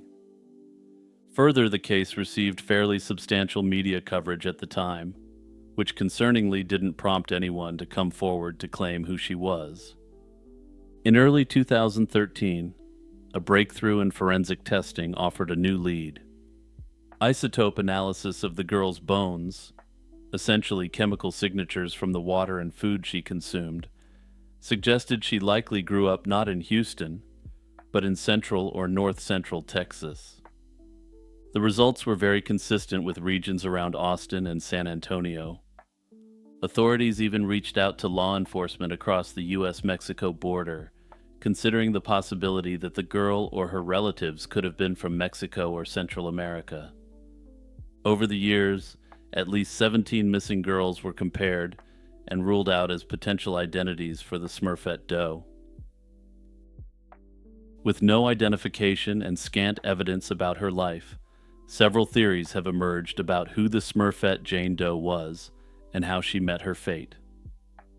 Investigators and amateur sleuths have considered a few primary possibilities based on the clues available. One prevailing theory is that the teen was caught up in trafficking. The area where her body was dumped was known for illicit activity. These factors suggest she may have been exploited and possibly slain when she was no longer seen as useful or became a liability. Investigators note that victims of this often live transient lives and are estranged from family, which could explain why no one reported her missing. Another theory is that the girl was a runaway or otherwise disconnected from her family. She may have left or been forced out of an unstable home, ending up living on the streets or with people who didn't have her best interests at heart. The fact that no family came forward and that she appeared to have suffered neglect supports the idea that she likely had a very difficult upbringing, to say the least. It's possible she was never reported missing because those who should have reported her gone, her family, or any other guardians, were either unable or unwilling to do so. In a tragic scenario, she could have been slain by someone she encountered while living on the margins, such as a predator who preyed on vulnerable young people. This theory also aligns with comments from the authorities, who found it unusual that a girl her age received so little attention when she vanished. It's also considered that the Smurfette Jane Doe wasn't from the region. Scientific evidence backs this up. Isotope tests indicated she spent her childhood in another part of Texas, like the Austin or San Antonio region, rather than Houston.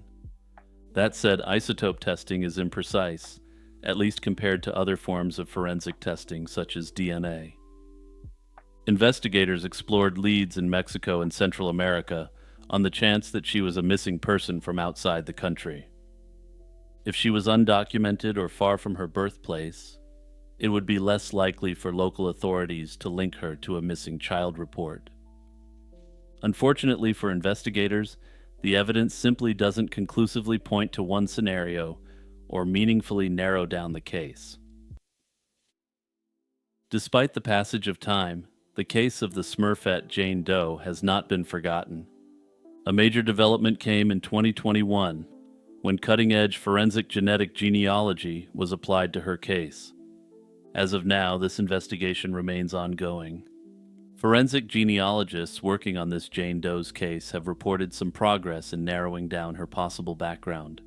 Preliminary findings from the DNA research have hinted at certain family surnames and regions that might be connected to her origins.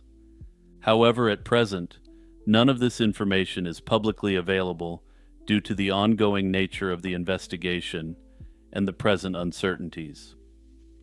I suspect that given the unusual nature of her passing, the authorities likely have to consider the very real possibility that her family was actively involved in her demise as well. This, of course, creates some difficulty when going public with family names or potential relatives.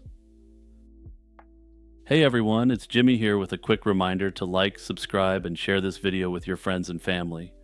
Now let's get back to business. On February 28, 1983, two men scavenging for scrap metal made a gruesome discovery in the basement of an abandoned apartment building on Clemens Avenue in St. Louis. In a dark furnace room, the flicker of a lighter revealed the body of a young girl lying face down. Most shockingly, her head had been removed, presumably in an attempt to make identification that much more difficult. The startled men ran to call the police, who arrived within minutes to begin investigating the horrific crime. Even seasoned officers were shaken by the brutality of the scene. Detectives noted the victim appeared very young, and she was later estimated to be between 8 and 11 years old. Now, I'm not going to get into the exact details of what happened to her leading up to her passing. That said, an autopsy revealed that she had been forced to endure unimaginable horrors prior to meeting her end. And seriously, I strongly recommend not looking further into those details. As little evidence was found in the basement itself, the apartment is believed to have been used as a dump site rather than where the crime took place. Mold growth on her remains suggested she had been dead about 5 days when discovered, placing her slaying around February 23, 1983. Investigators immediately launched an intensive search of the surrounding area. They canvassed a 16-block radius and combed through sewers, trash cans, and alleyways for any evidence, but they found nothing useful. To this day, her head has never been found, a factor that has severely hindered efforts to identify her. From the outset, St. Louis police faced immense challenges in this case. Identifying the victim was the top priority, as knowing who she was could point to who might have been responsible for this reprehensible act. Investigators dubbed the unknown girl Jane Doe as per usual, but the media later nicknamed her Little Jane Doe, or Precious Hope, as the case gained attention. According to an interview with retired detectives Leroy Adkins and Joseph Burgoon, among the first on scene, they believed solving the case would be straightforward. They were of the view that once they were able to identify the girl's name, they could easily piece together her last days and figure out who was responsible. However, that identification has proved elusive for more than 40 years.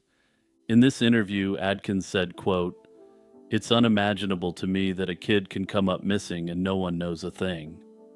This was essentially his expression of frustration that no friends, family, or neighbors ever reported a girl of that age missing. Police quickly realized the victim might not be a local at all.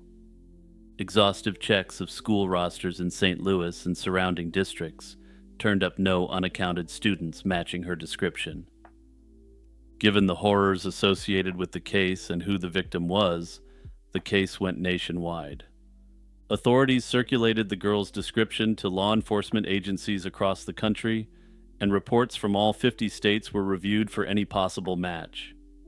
Detectives even placed ads about the case in African American focused newspapers and magazines around the U.S., hoping to reach communities that might recognize the child. Despite these efforts, no solid leads on her identity emerged. The investigation into the slaying itself was similarly exhaustive. Crime scene evidence was limited but carefully collected. Besides her clothing and the bindings used on her hands, investigators noted the sweater seemed recently purchased, and her fingernails were painted with 2 coats of nail polish. X-rays showed no old fractures or signs of prior malnutrition. Curiously, from the evidence the police were able to gather, the girl appeared well cared for in life. This made the lack of any missing persons report even more baffling. Police worked with the FBI's behavioral science unit to profile the perpetrator, but without knowing the victim's identity, developing a suspect profile was difficult. Investigators theorized that the perp had some familiarity with the area, since they managed to find an out-of-the-way abandoned building to conceal the body. The sheer brutality of the crime suggested the perpetrator might even have been someone close to the victim, perhaps a relative or guardian, trying to prevent her from being recognized. On the other hand, investigators couldn't rule out a stranger attack or a serial offender. In the first year, police followed every tip and lead, but all fizzled out.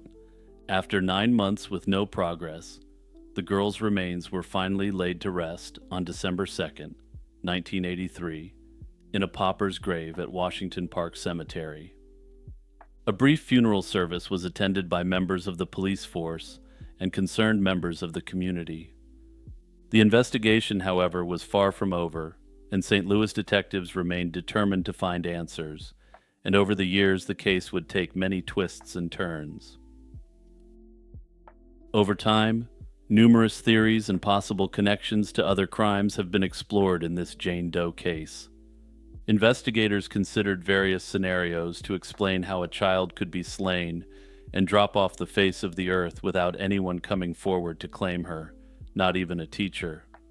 One early theory was that the victim had lived a vagrant or otherwise hidden life. For example, perhaps she was kept out of school, or her family situation was such that her absence went unreported. Detectives thought it possible that her mother or father could have been involved in the slaying or cover-up. Another idea was that the girl's mother might have been incarcerated or deceased at the time, leaving her in a tenuous situation. Under this theory, Some have considered whether the girl and her family could have been living on the outskirts of society, and all of them were targeted by an opportunistic predator. This would explain why no one reported her missing. Besides these broader theories, investigators chased many specific leads linking the case to known criminals or similar crimes. To give just one example, police investigated a reportedly similar case in Chicago around that time, in hopes the cases might be related, but ultimately nothing ended up matching up. Several missing girls were compared, and at least 4 were conclusively ruled out as being the Jane Doe. The authorities looked for any cases of perpetrators who had behaved similarly or had similar victim profiles. Investigators looked into a suspect who had been convicted in Alabama and was suspected in similar crimes in St. Louis. That said, there was no evidence tying him to this case, but the similarity in modus operandi was noted. Some theories proposed were highly unusual. A private investigator who worked for insurance companies came forward with one of the strangest theories that authorities actually investigated. She claimed that Jane Doe was actually a Native American who had been incorrectly identified as black due to the demographics of the neighborhood and the lack of facial evidence. She also claimed to have solid evidence to suggest that the perpetrator was a drifter from Texas. So I wasn't able to confirm why the authorities took this tip so seriously, given that it didn't line up with any information or evidence on the case. My guess is that this insurance investigator was a former police officer, as certain departments of insurance companies, like their fraud divisions, tend to hire former cops. At any rate, this tip was thoroughly investigated and deemed completely baseless. Among all the leads, one suspect named Vernon Brown stood out as particularly plausible to investigators. Brown was a twice-condemned perpetrator in Missouri. He was active in St. Louis during the time and was committing similar crimes during the period when this slaying took place. Detectives have theorized that the unidentified girl might have been the daughter of his girlfriend, which could explain why no family reported her missing. In 2005, just before Brown got the Old Yeller Special, detectives visited him in prison and pleaded for a confession or any information on the case. Brown, however, remained completely cold and silent on the matter, refusing to admit any involvement.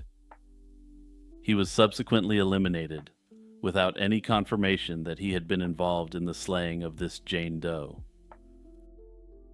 As the years passed, technological advancements in forensic science provided new avenues to investigate this case. In the early 1980s, DNA profiling wasn't yet available for criminal cases, and databases of missing persons were rudimentary. By the 2010s, however, DNA and other forensic techniques had improved dramatically.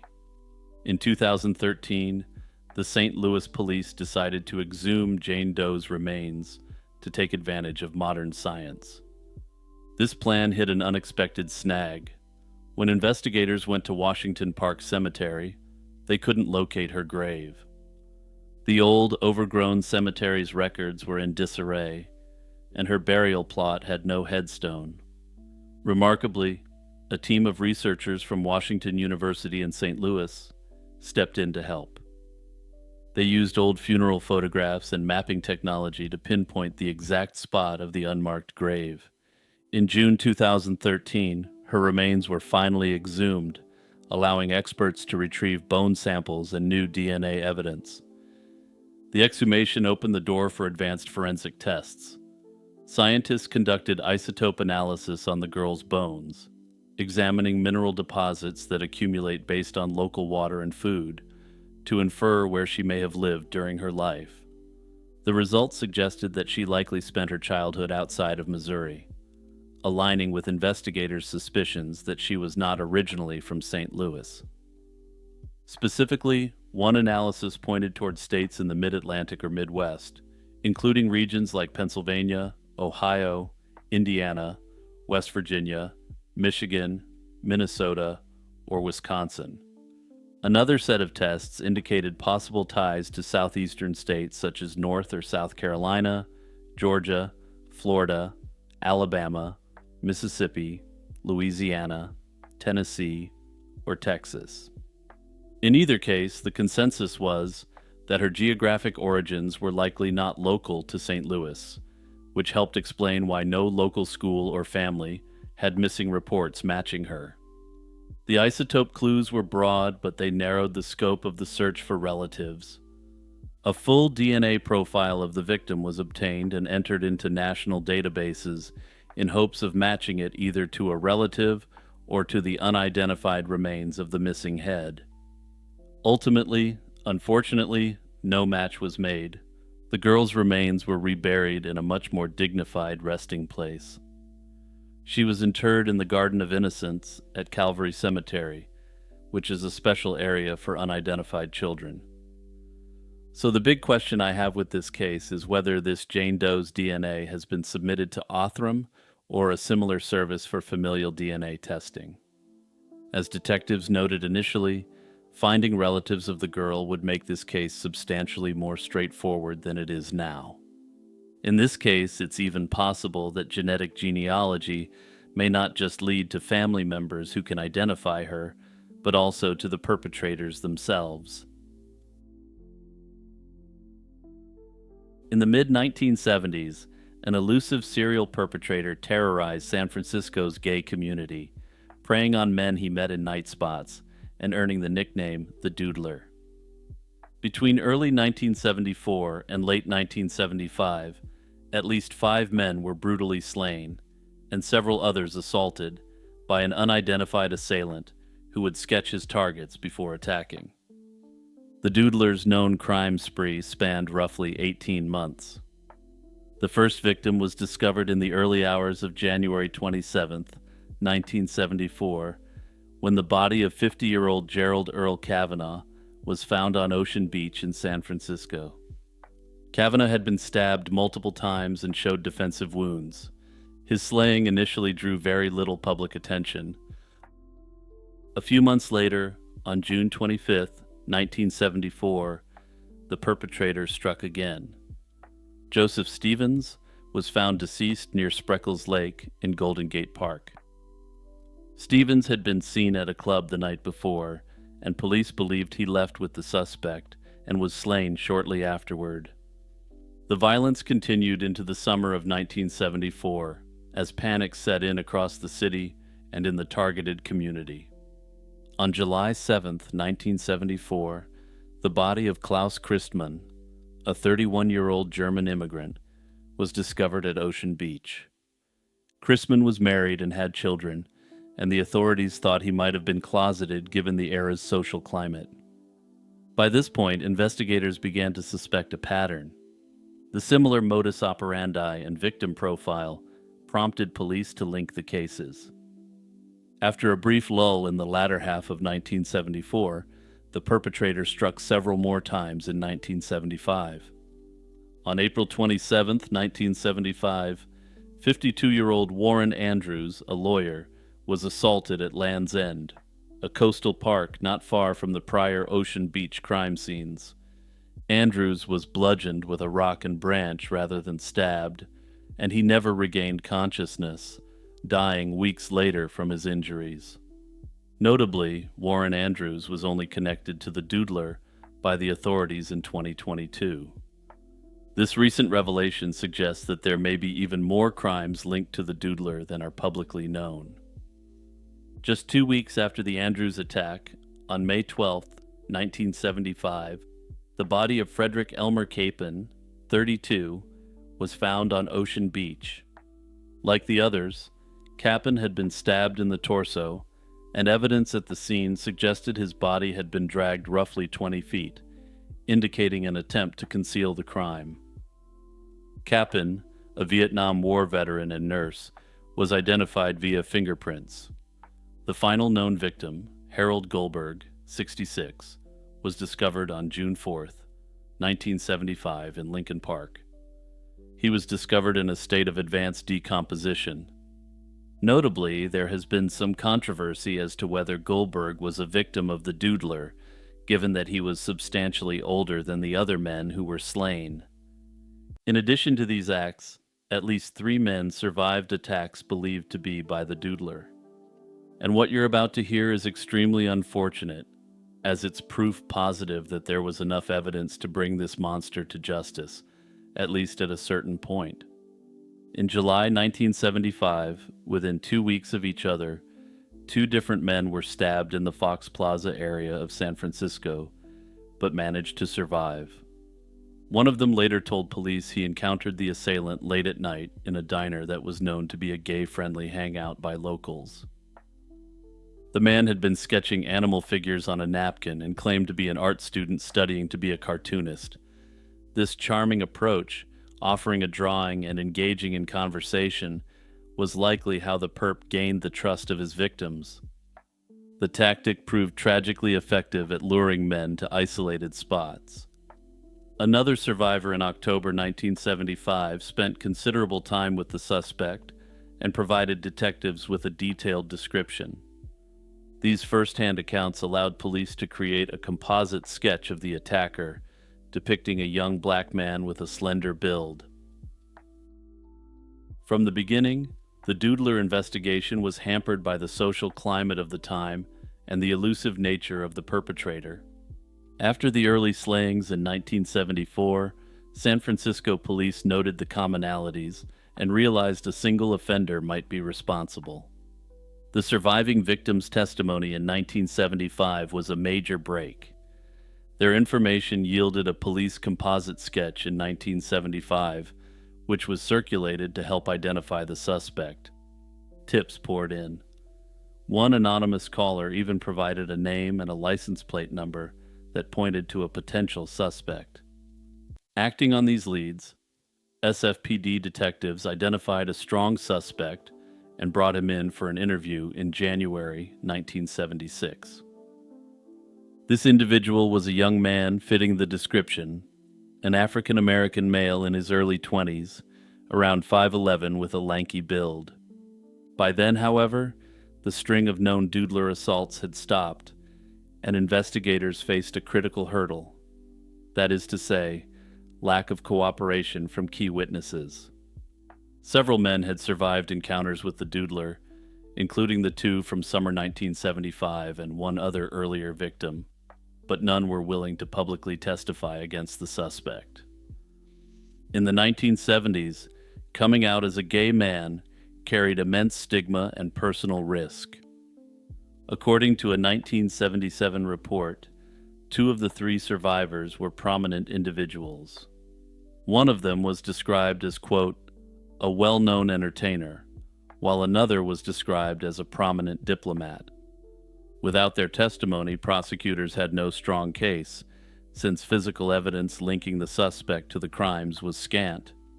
The suspect himself cooperated with a police interview but denied committing the acts, and with no willing witnesses and no confession, authorities had to release him.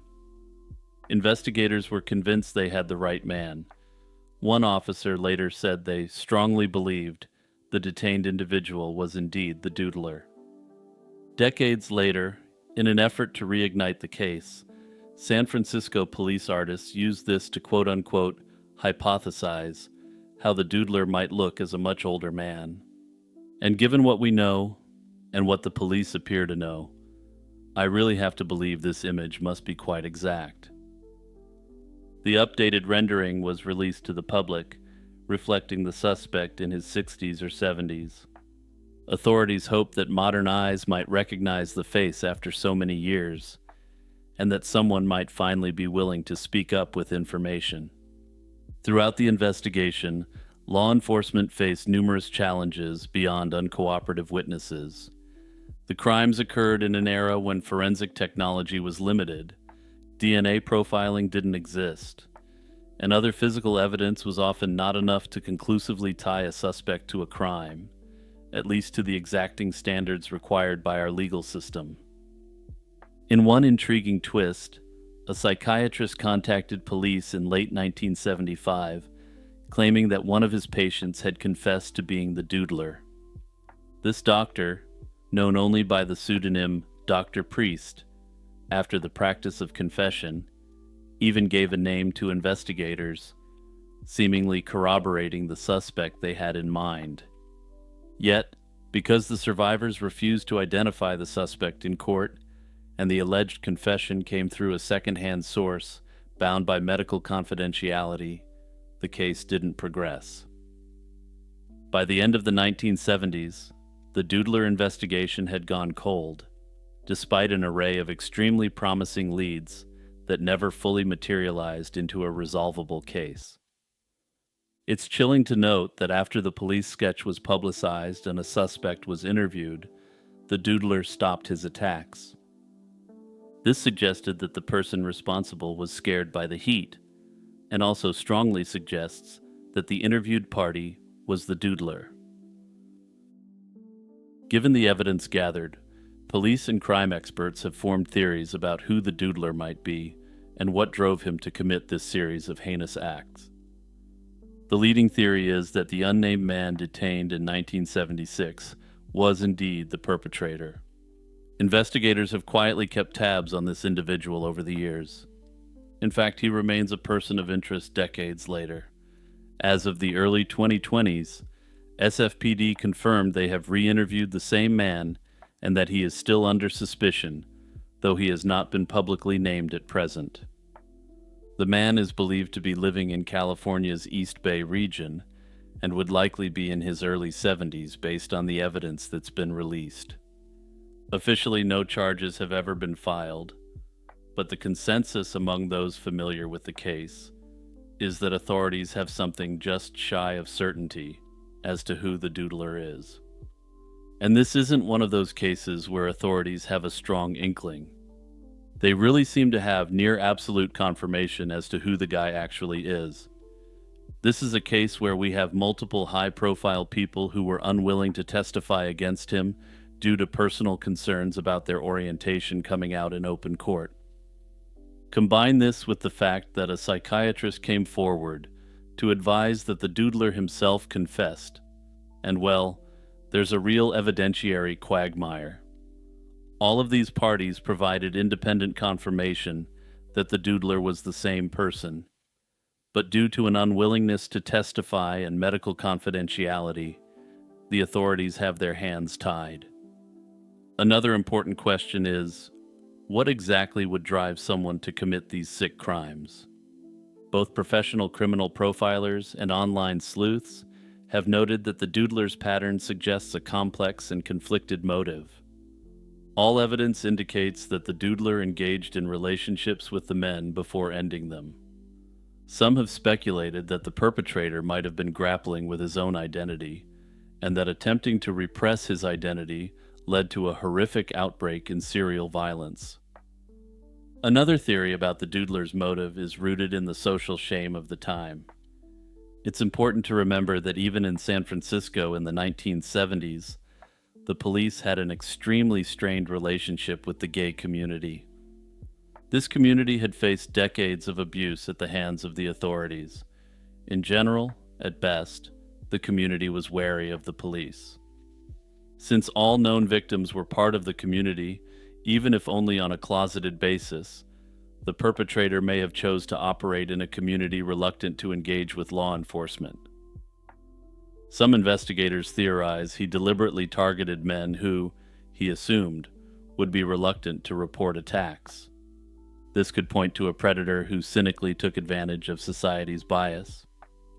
Unfortunately, I have some doubts about whether the Doodler will ever be brought to justice, and this fact is made more concerning by the fact that he is likely still alive. At present, given that the Doodler is subject to an active and ongoing investigation, it's unclear if his DNA evidence has been logged. However, given that the suspect has been re-interviewed in recent years, I suspect this isn't the case. At present, the most realistic chance appears to be having the authorities lean on one of the witnesses who survived their encounters with this monster. If any of these three men are still alive, they likely hold the only remaining keys to realistically cracking these cases and bringing justice for the victims. Also, as I was editing, I realized why the Doodler likely never struck again.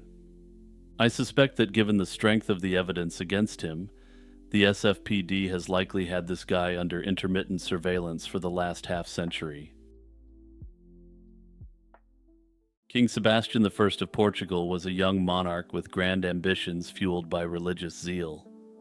Ascending to the throne at just 3 years old in 1557, he grew up under the guidance of Jesuit tutors who instilled in him a fanatical sense of mission. As Sebastian came of age, he became convinced that he was destined to lead a crusade against the Muslim powers of North Africa and restore Christian rule there. This fervent belief in a sacred mission defined his reign. By his late teens, the king was impatient to prove himself on the battlefield and to expand Portugal's influence. He poured his energy into planning a military expedition to Morocco against the cautious advice of his older counselors.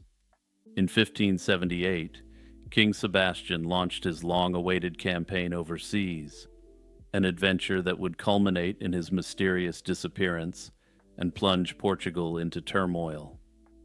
Sebastian's crusading enterprise led to the Battle of the Three Kings on August 4th, 1578, a confrontation in northern Morocco that would decide his fate and that of the Portuguese Empire. The young king had allied with Mohammed II, a deposed Moroccan sultan who sought to reclaim his throne. In the summer of 1578, Sebastian landed in Morocco with a Portuguese-led invasion force of around 25,000 men, including Portuguese nobles, foreign mercenaries, and Moroccan allies. They marched inland under the blazing sun, determined to challenge the new Moroccan ruler, Sultan Abd al-Malik. On the plains near Qasr el-Kabir, the Portuguese coalition met a vastly superior Moroccan army. Portuguese planning and intelligence was extremely poor, and this battle was lost long before Sebastian and company made it to the battlefield. The Moroccan Sultan had received reinforcements from the powerful Ottoman Turks and was boasting a modern army with at least 60,000 men. When battle started, King Sebastian personally rode along his lines to rally his troops for the glory he envisioned.